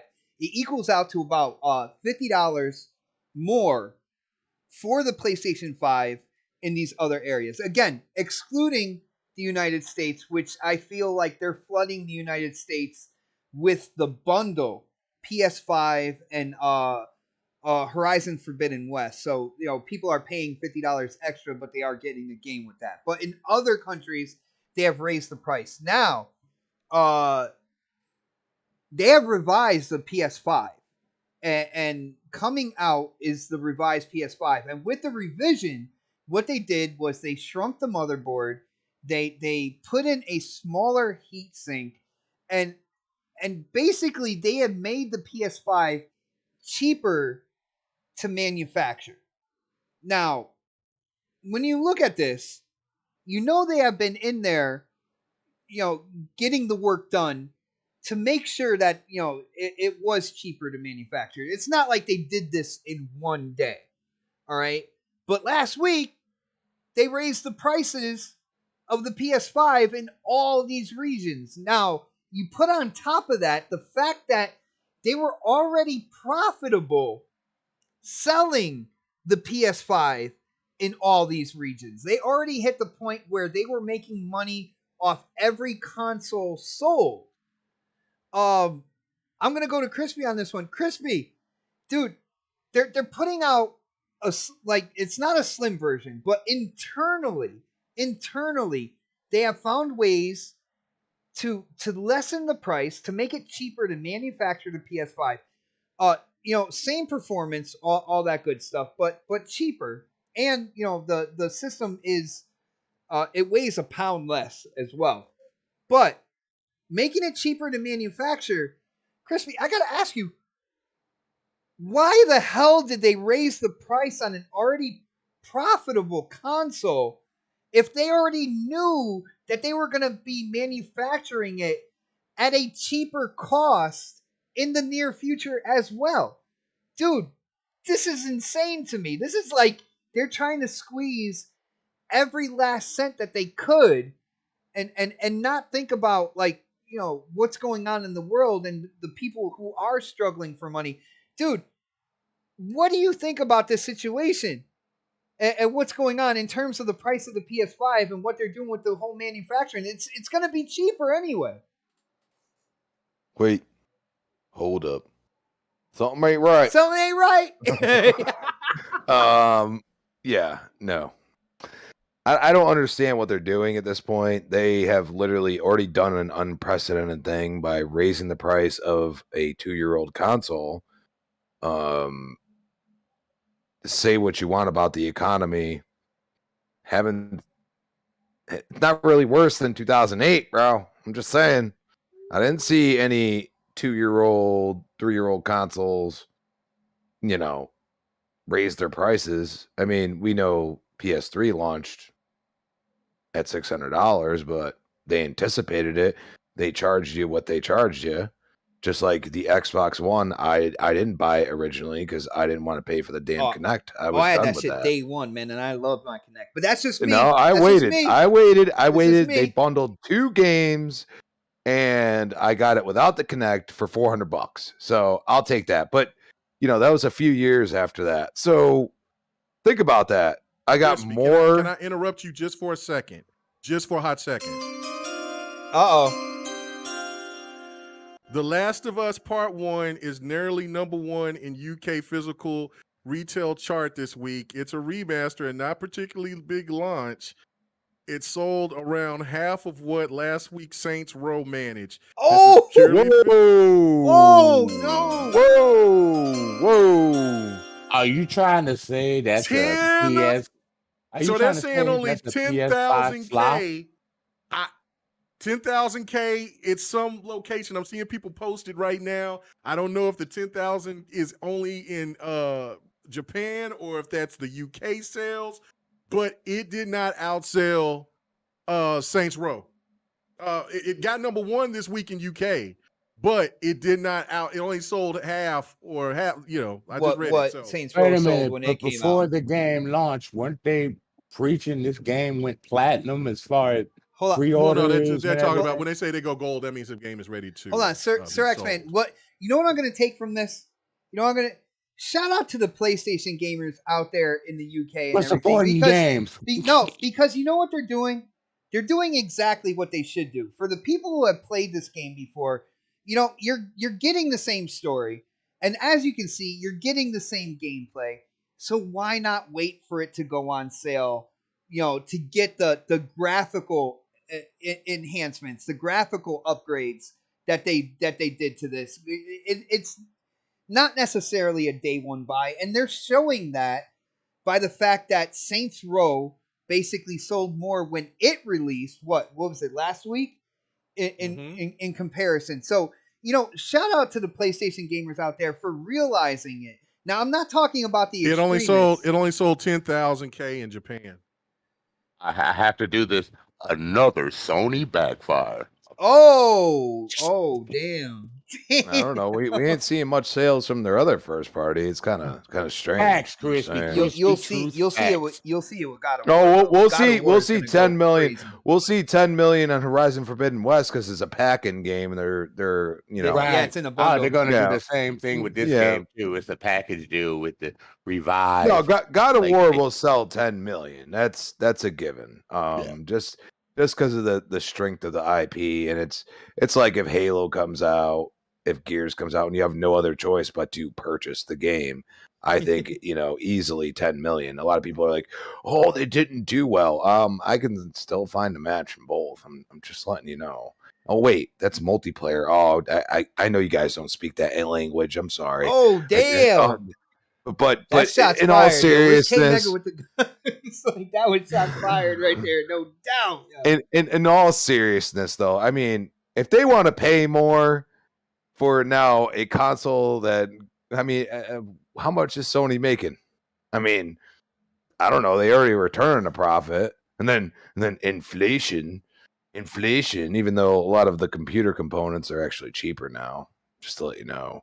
Oh wait, and they're not using RDNA. It always happens as well. 2 years Oh, later. They said they're not using I don't RDNA. I don't know. I don't know, man. I mean, if you want me to tout because one's $100 billion company, one's $1 trillion company, you want me to say I feel sorry for you, you should charge as much as possible. I mean, I'm selling my PS4. Anybody want to buy it?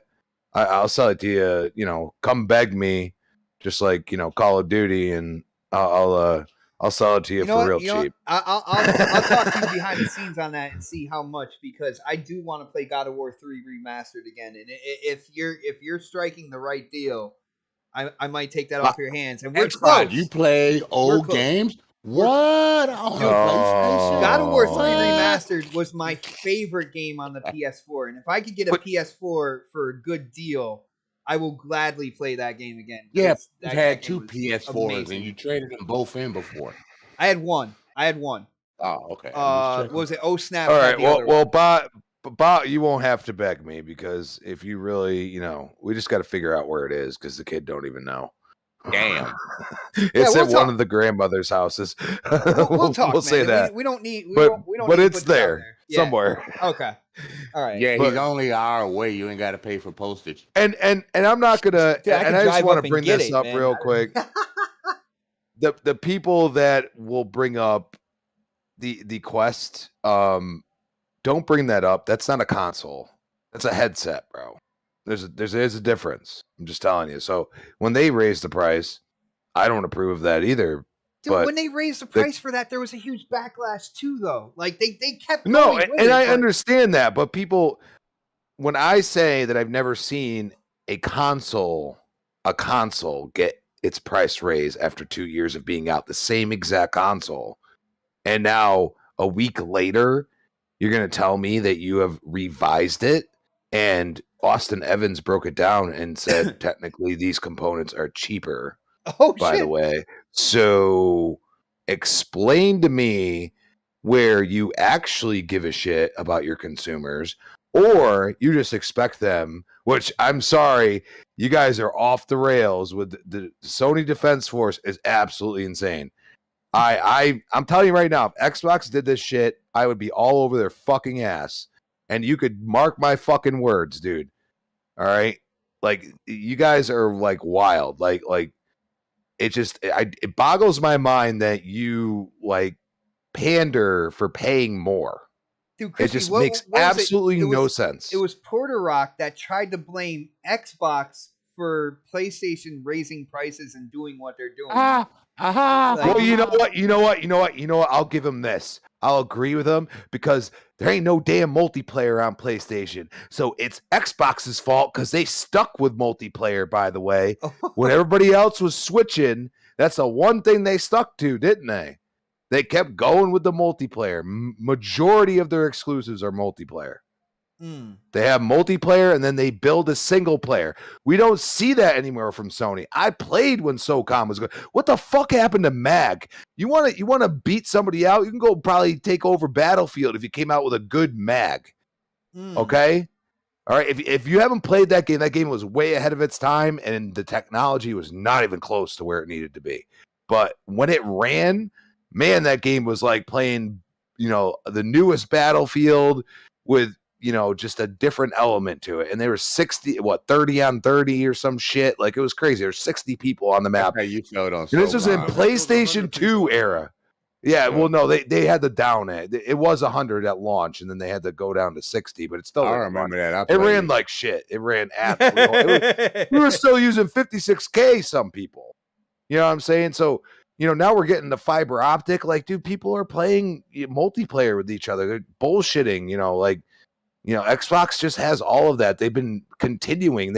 They pushed through a part where they got, they should have been dead. Like, that's why we do like Phil, because he found a way to make Xbox keep going. And that's where your Halos, your Gears, your Forzas, these people that love these games and have been playing them for, the majority of their lives, or 10 plus years or something. That's where you go and say, like, they didn't give up on those. You know what I mean? And like, I wasn't in the Forza, but when Horizon came out, I started trying that shit out. You know what I'm saying? It's just gotten better and better and better. They nurture these multiplayer games. And yeah, I mean, they don't bring out the greatest stories at times, but they get judged on a different scale. We've seen it so many times. Oh, what's the multiplayer score? What's the single player score? And it's just like, dude, it's a game. Like, just give it one score. Like, why is everything got to be separate? Like, like if they balance out and, you give the score that's different than completely judging a game totally different because it's on a different platform and it has multiplayer involved. That used to be a part of our lives. That's what we always had. We always played the sports games and stuff. There's always multiplayer there. You know what I'm saying? So some of us are like multiplayer. We love that more than anything. And that's where we go to Xbox and we say, Game Pass. Guess what? I can go hit up my friend and be like, dude, it's on Game Pass. Let's play. You know what I'm saying? That's a big deal for some people. So, Sony's just sitting there like, well, we're just going to price gouge our damn own customers, our most loyal fan base. And you know what? The worst part is those diehard fans, half of them at least are eating it up. The other half are like, dude, what the hell? You know what I'm saying? Well, obviously, with the Last of Us Part 1 kind of like sales that Kame Ego was talking about, it seems like there's a lot more people that are kind of waking up and being like, that's an absolute cash grab. That's not. It should have been $40. That's not. You want to sell well? It should have been $40. Yeah, it should have been $40, and you would have sold gangbusters. And you might have, I don't know what the development cost was, but you ex-nayed a major part of the original game with factions. So I mean, development. How much more was it really?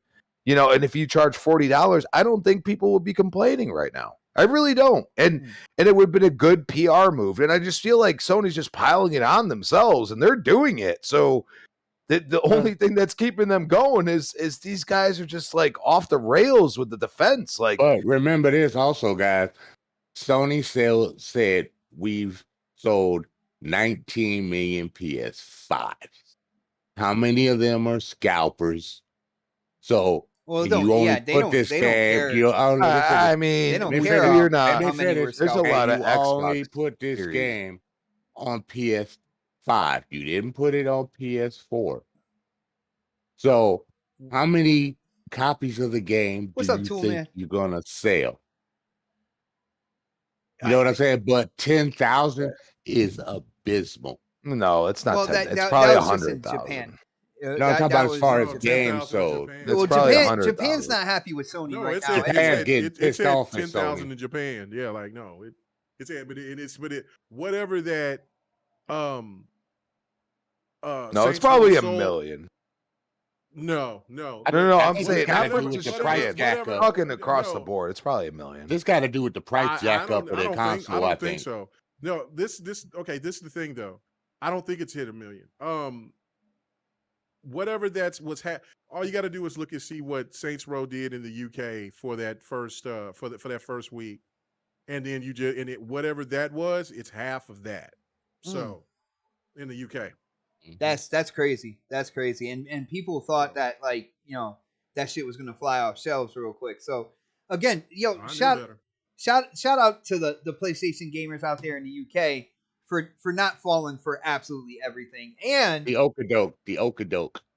shout out to Soren X in the chat, hitting up that super chat. Thank you so much, brother, for the support. He says, "Great show, dudes. I'm playing a lot of Soul Hackers 2 on my Series X K Mega. You know about that, bro. Yeah, you gotta convert a K Mega.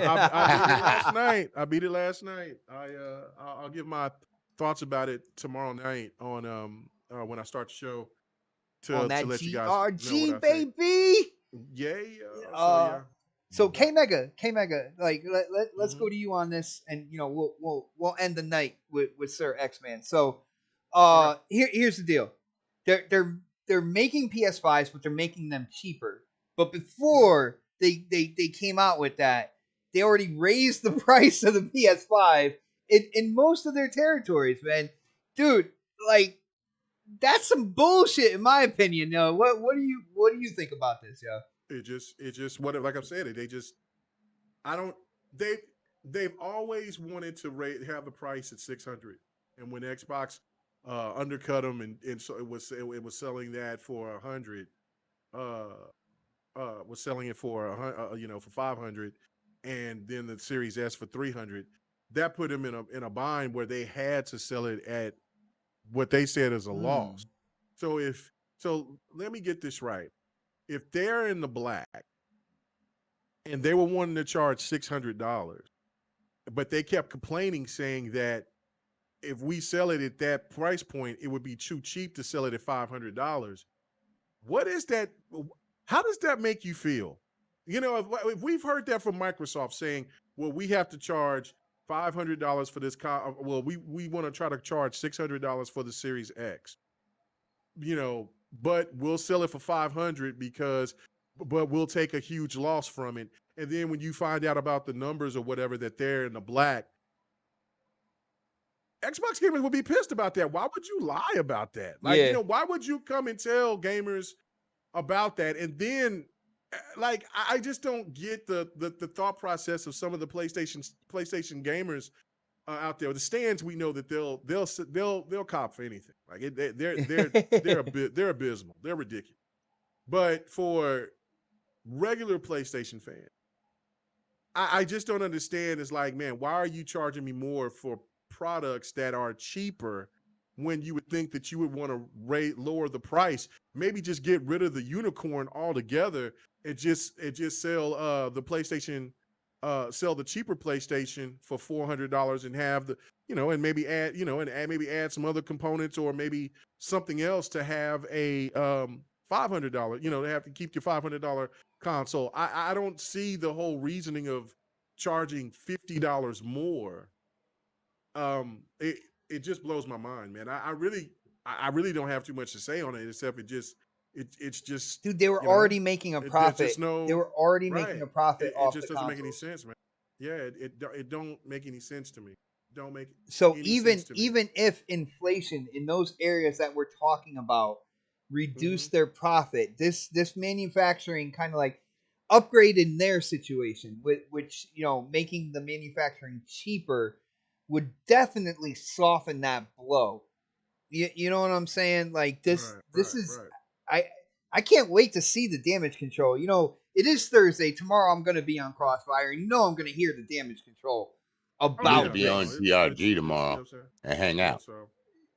Well, I do Crossfire. You want me to just do all night podcast, man? Is that what you want me to do? You do realize everybody else does it around here. They do 2 shows a night?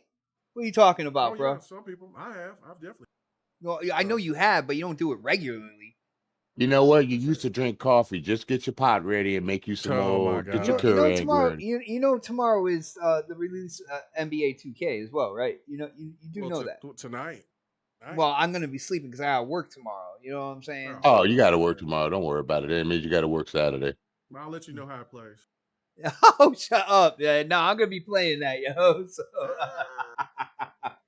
But yo, sorry, yo, thank you so much for the support. So let's go to Sir X-Man on this one. Sir X-Man, again, Sony was making profit off the PS5. Now they're saying due to inflation, they had to raise the price in most of their regions. All right. But now they come back and they're putting out a revised PS5.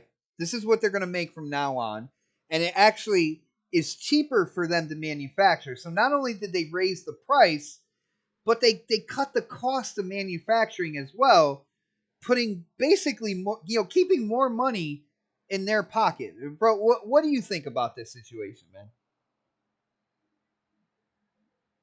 Sir X-Man? Oh, it's about to get really ugly right now. Please forgive me, everyone.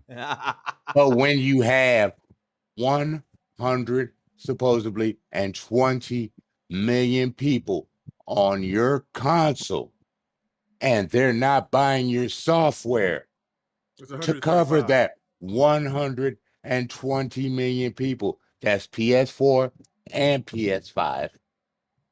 Yeah, PlayStation I think is 115 and of course you said 20, so that's 135. No, I thought it was 120 million players Well, on there now. 120 is But nice to say. Either way, no, It's I was around trying the to. ballpark. But either way, no. But we get your point. No, I'm sorry. Yeah. I'll shut up. Now, and you don't have you barely get maybe 10,000. I mean, not 10,000. Sorry. Well, this is an example. 10,000 people in your home country buy a game, but a lot of people aren't buying your software that you count to make a profit, and you got a scheme to get it with a console to help that game lift up a little bit so you can say, I sold this much, on this console. Ooh, come and buy me, pick it up. It's still great. And then you don't have that many people buying the other software from the other games you putting out to make a profit. You're trying to scam people on your price. I'm sorry, but it's true. You got to make that loss of money up somewhere. So for the last 8 years, you had that many people on your console, but the only game that you care about them buying is Call of Duty, but you forgot about the other games on your console. So you're not making a profit. Plus, you have your own games, but you're not making any money because you keep any more money because you keep the majority. I mean, all of them single player. You're not making any more money. You're not making money on DLC. You're not making money on like add-ons. People like to throw costumes on the games and stuff like that. Plus, if you make a multiplayer, you like to show those outfits off, the things that you got to other people in the multiplayer lobbies and where you go play, but you don't have that. So you're at a loss because you're slow. Microsoft has always been multiplayer pretty much, even in their exclusives. But you veered away from that with the PS4, and now your money loss is coming to bite your ass, and now you're trying to screw the fuck over people. You know what's funny?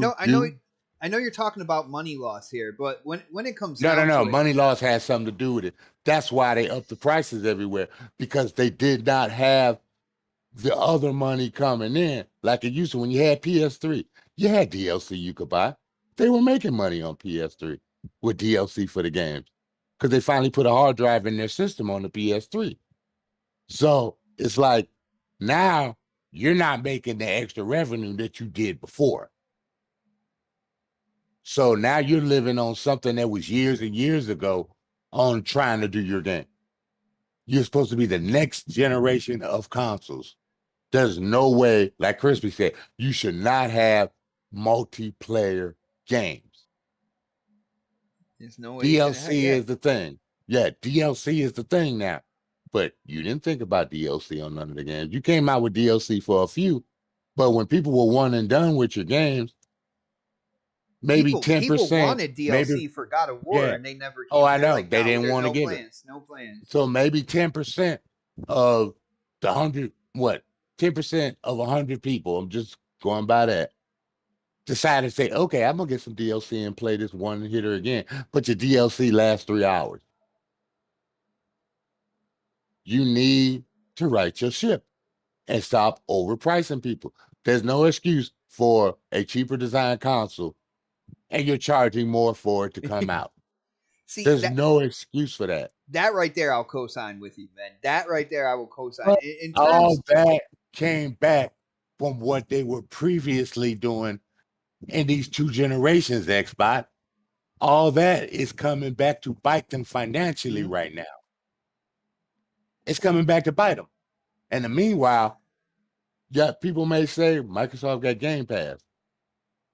I'm just going to hit on this shortly. But they make money on the DLC that people buy for the games that are on the Game Pass.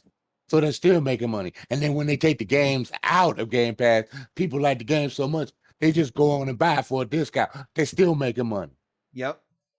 Sony's not making money. Then Sony, ain't nobody buying the game no more. You got to drop the price for cheap. And once again, you're going to be at a loss. Multiplayer in games, even if you don't put it in your services, make money. That trend's been going on since the PS3 and the original Xbox. Well, Sir and X-Man, Microsoft knew that. Sir X-Man, when it comes down to it, and I hear what you're saying, and I know you're in that boat with Crispy, and I agree with you guys when it comes to multiplayer, but I am gonna also say that they are planning by what I think it's 2026 for 11 games as a service games to drop. Now, whether or not that's going to happen, we all know. First off, delays happen, especially this generation, especially this year.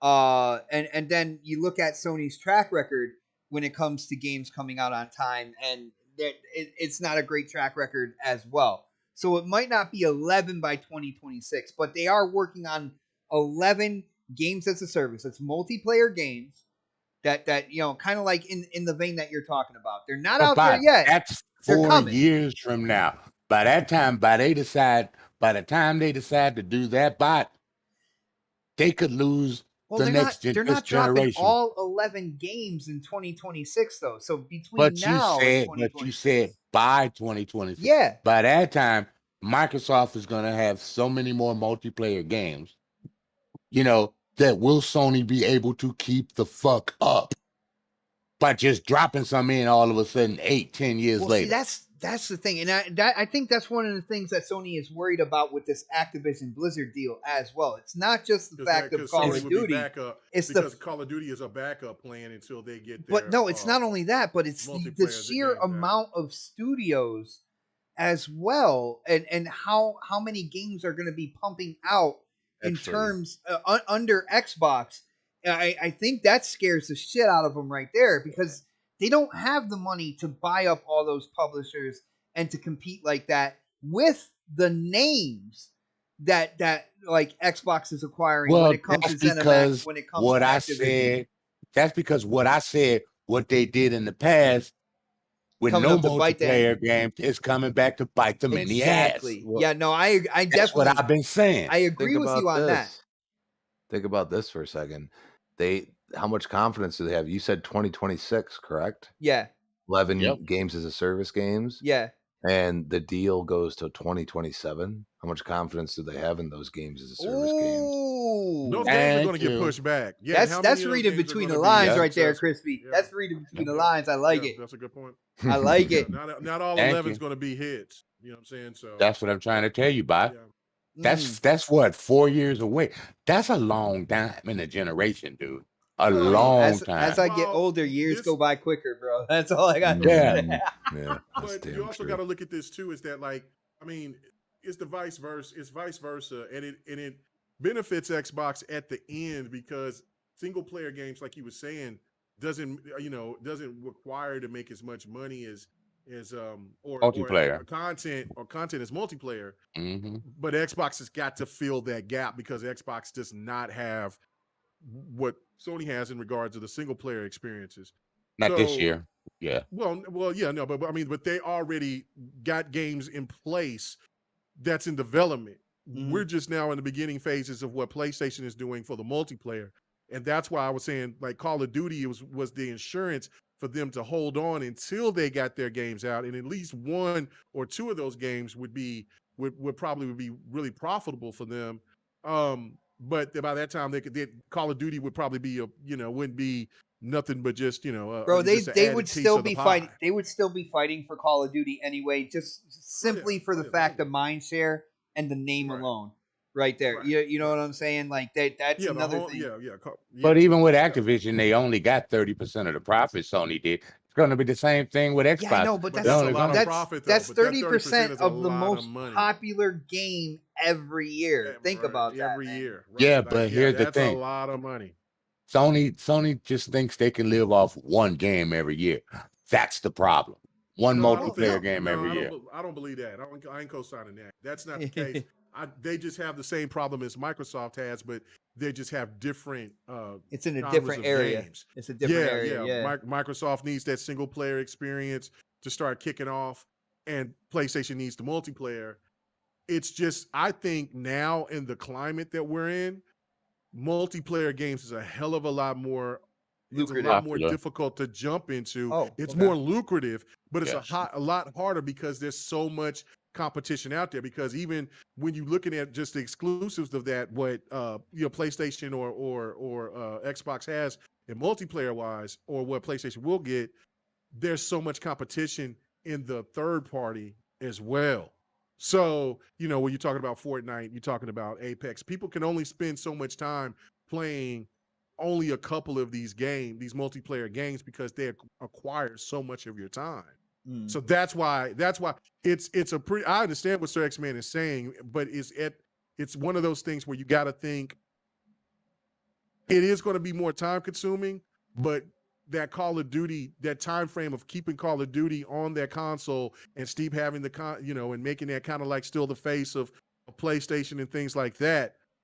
That's what's going to hold them over until Bungie gets their game out, till Naughty Dog gets their multiplayer version out, and whoever else that they're games that they're working on. Bungie's going to stay multi-plat no matter what, so they're not But- getting exclusives, but they But will it's still they'll get gonna a be- piece of yeah, the pie. but Though. Real Like, quick, yeah. K-Mega, right, but will yeah. you agree that Sony's stubbornness the past 9 years, the past 2 generations here and back then, they didn't adopt more multiplayer games for Well, they didn't have to, multiplayer, and because they the didn't make no media- money?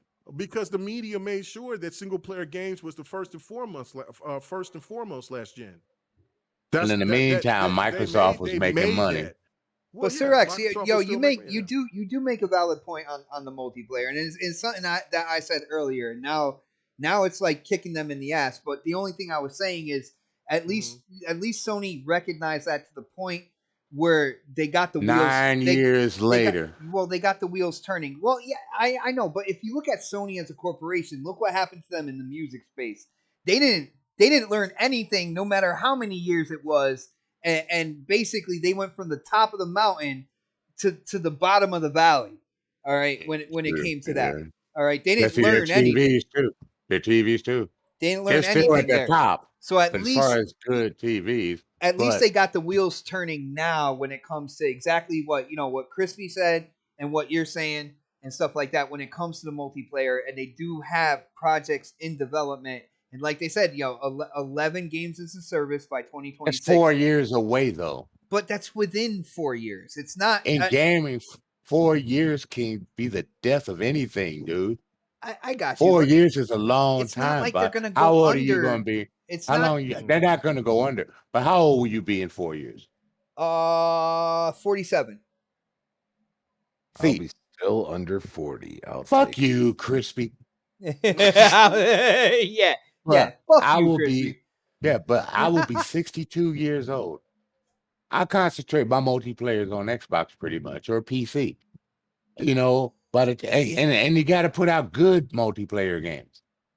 Halo got its problems, but it's still a good multiplayer game. you know. I got you. And Go ahead. I'm done with it, dude. I'm getting tired. No, I just want to address. I can't. There's somebody in the chat. There's somebody in the chat. I just want to address real quick. First off, Thomas, I am glad that you are happy with your purchase of your PlayStation 5. As of right now, no, I will not be buying God of War Ragnarok. If I do get my hands on this PS4, the first thing I would do is get a month of PS Plus and play the first that first kind of like the reboot of God of War and see if I like it. But man, that game is like $5. It's like $5. Then I'll probably pick it up Yeah. and see if I like it. You know what I'm saying? God, you should have picked it up a long time ago. I don't Your have research a PS4. expert. Do your Now it's going to be research. 30 just because Bot is thinking I don't about have a PS4. It'll be 30 just for him. Yeah, so Sony will be like, yeah, we got to, because of inflation, we got to raise the price of. Hey, Bob, you know what I got to do? All I got to do is turn on my PS2 or PS3 to play it. Yeah, I don't have those either. I never bought a PS2. Never bought a PS3. You never bought a PS2, man? You great ass game. I played a PS2. King Neutral away from your title. Hold on, I played a PS2. I played a PS2 a lot at my. I used to have like I a bought crew of friends I PS2 used to day hang out with one, like dude. every day. Man, I had like 8 controllers. Like, No, I was. I know, right? I love my Dreamcast, man. Like I love my Dreamcast too, but I also had a PS2. Yo, can I explain my situation? Before you start dogging Yes, me for not having Daddy. a Go PS2? ahead, Daddy. All right, I had a No, Dreamcast. stop. I had a Dreamcast. My friend John had the PS2. My friend Mike had the N64, and we would play games on all 3 systems. Like we each got a system, but we would play games on all the systems because we used to hang out like every day. We used to hang out. Old school. We used to hang out, smoke weed. You know what I'm saying? And play games like that. That's what we used to do. So I played games on all the systems. So King Neutral still stands, brother. It still stands. You know what I'm saying? Just because I didn't own it. You can get it on. You can get it on Amazon for $16.58, but it's $20 on PlayStation. Now that game was $3 for a minute. So Oh, you can get it on eBay for cheaper. I don't trust eBay for shit though. I buy stuff from eBay. I don't have a problem. You never have a problem. That's I No, I've never had a problem on eBay. Seriously, but you got to check the rating, dude. Check the people's ratings and read the reviews of a person. That's all you got to do. All right, check this out. We are at 11 o'clock. All right, so guys, I do have to get to bed. Before we get into the outros, there's something I wanted to point out to people because people are like, what is going on with Xbox here in terms of game delays, no first party this year. Look at Sony. Sony's pumping out these games left and right, this, that, whatever. There's a little bit of information I want to put out there for you guys. And, some people are going to agree with me and some people are going to disagree with me. But when you look at the games that were slated to come out this year on Xbox, they were brand new titles, right? You look at the games that Sony has come out with this generation. They are either games that have been built from previous games. When you look at Miles Morales, when you look at even Ratchet and Clank, we're using assets from the Ratchet and Clank from the previous. Everything that Xbox had slated to come out this year was completely brand new. So brand new assets, everything like that. If you look at this year in general, a lot of the brand new games were either delayed, had trouble. Some of them did get out on time. I'm not gonna twist it or anything like that. But when you look at PlayStation games, they were either made off previous games that were already made, or they were remakes. Like they were definitely not the same development time as putting together a brand new game. Point. I got to co-sign that. That's a great point. I didn't really think about that like that. But I did a long time ago. That's you're just fucking magical. That's just a little something to chew on when you think about what's going on in terms of game development and stuff like that. But guys, we really got to wind it down. I absolutely love tonight's show, and I hope everybody in the chat, I hope you guys did as well. If you are new to this channel, we are here every Thursday, 8 p.m. live, talking gaming news for for you guys. And with that being said, like a 40-year-old with a comb over, it is time to get those plugs in. And I'm going to start with the man who was sipping on Long Island iced teas tonight. And that would be my golfing buddy, Sir X-Man. Sir X-Man, you got the mic. You got the spotlight. What do you want to tell the people in the chat about when it comes to you, bro? Well, I'm just a guest hanging out on the next podcast. I love how you threw that in there. I love how you did that. You'll see me on GRG tomorrow. Milk Dud. And I'm You keep on. calling me that. You ain't gonna have you ain't gonna be on GRG no more. Milk Dud. Did I say a name? And I won't be on No, next I podcast didn't. no more either.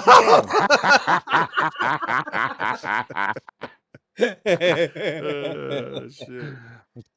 And I'm on Gaming After Dark with Doof Nukem and Cerebral Paul whenever he decides to show up. Hopefully show up next week on Tuesdays at 9 o'clock the Lord's time, 10 o'clock Eastern News time. And that's about it. Enjoy your games, have fun, relax, and get you something over the weekend. That's it. Wow, bro. I'm tired, bro. I got you, brother. I got you. And Shut Mega, up, King Mega. Mega, we got GRG coming up tomorrow, man. I know you gotta let people know about that. I know it's gonna be a fire show. And you know whatever else is going on with your streaming, with your channel, not you know the drill, brother. Yeah, no, I know that I apologize. I said I was going to do Fight Night. I didn't do anything. The last 2 weeks, I've just I've jumped on some podcasts, but I ain't done anything else streaming wise. I did do a video today. Zobi came in, not Yobi, but Zobi. Zobi, and Zobi was very, very colorful. And came in there with Dude, it, he left an impression, bro. I gotta say, like, oh man, he left a mess. A mess. Bro, people like just in the stream, man, because this dude he going left. But I do appreciate Zobi because he may say goofy shit, but he is consistent with his goofiness. So I you know what I'm saying. So it is what it is. But yeah, check out GRG tomorrow night. I will get back into the streaming. Sports night will be back. I mean, you know what I'm saying. I played my first game of Madden before the show. I got my ass beat, but it was my first game, but it was okay because I started figuring out how to get it together. 2K, I'm pretty sure I'm going to get thrashed too. It comes out tonight. I will definitely be on it. And I definitely have to say this much improved. So it is actually playable and so yeah. So if you already still got the game, I would say download it because it's worth playing now. So I've been playing it while we were doing the show. Tradition, K-Mega. That's an EA tradition. Fix it later. Fix it later, but man, it's a lot better. So other than that, yeah, no, check us out. Devin the Gamer should be popping next week. I'm going to try to look for some guests to come on with us. You know what I'm saying? For the first time. So if anybody's interested, please hit me up. Let me know. But other than that, man, yeah, that's it, man. I'll see you guys to come through tomorrow night on GRG.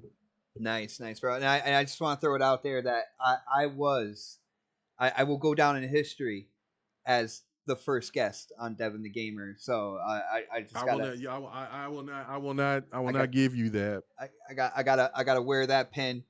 Dude, do you remember you streamed it and I streamed it. So you had your whole setup. I had my whole setup. Oh, sure. And really? it was Don. Like, yeah, I could go back into my history and pull it. I thought he was going to bed. Yeah, you gotta pull that. Yeah. I definitely will because my overlay it was spotless. Oh my god, pure magic, bro. Pure magic. Nice. But let's get to my brother Crispy. Crispy, you are absolutely on fire tonight. You dropped a lot of knowledge, made a lot of sense, man. Dude, I know you do other shows. Yeah, I think you should let people know about that. And I definitely saw some Crispy fans in the chat tonight as well. But and whatever else you want to let people know about when it comes to the man himself, Crispy Bomb. Now is the time, bro. I keep it messy, but I also keep it the truth, buddy. That messy truth. That messy truth. Yes, it can be messy at times. At Christian Baum on Twitter, Christian Baum 28, Xbox Live. We got Retro Renegades Tuesday night, 7 p.m. Primetime Gaming Wednesday, 7 p.m. And of course, back here on the next podcast, 8 p.m. Primetime. See you then, and touch some grass and grab some ass. Oh, we That's gotta what I'm get talking that about. shirt. We gotta get that shirt, yo. Oh, This my is a goodness. certified cum zone. Nah, we could have done without that though. We could. Left field. Yo, risk it. Yes, you did miss it, but here is the magic of YouTube. As soon as we go off air, you can go right back to the beginning and check it out. And I highly suggest you do so. It was an awesome show tonight. So definitely. No, check it out. was vicious. It was vicious. Yeah, I thought it was a great show, man. I had a lot of fun. I hope you guys in the chat did as well. Again, if you haven't done it yet, yo, hit that thumbs up button. Share the show out. Let people know that this is the place to be on Thursday nights. If you want gaming news and entertainment, you come right here to the next podcast. Thank you guys so much for hanging out with us. And we will see you next week for the next podcast. Have a great night, everybody. No funny stupidness. We're just going on. Let me suck them Here we titties, go. I was waiting for that. Oh, this is for Fred. Oh, yeah. This is Let me joint suck them right here. titties, baby. Let me suck them titties, baby. In the air, pure gasoline. I see the news, see what you read. Change gotta come, put that on me and watch me educate. Yeah, we been could've started, but it's never late. Do it for my kids, yeah, let's set it straight. Do it for your kids, gotta set it straight. It's time to regulate. We need change now. We need solar, we need EV in the game now. Make it changes so the earth we know can stay around. Make it change cause we had no time for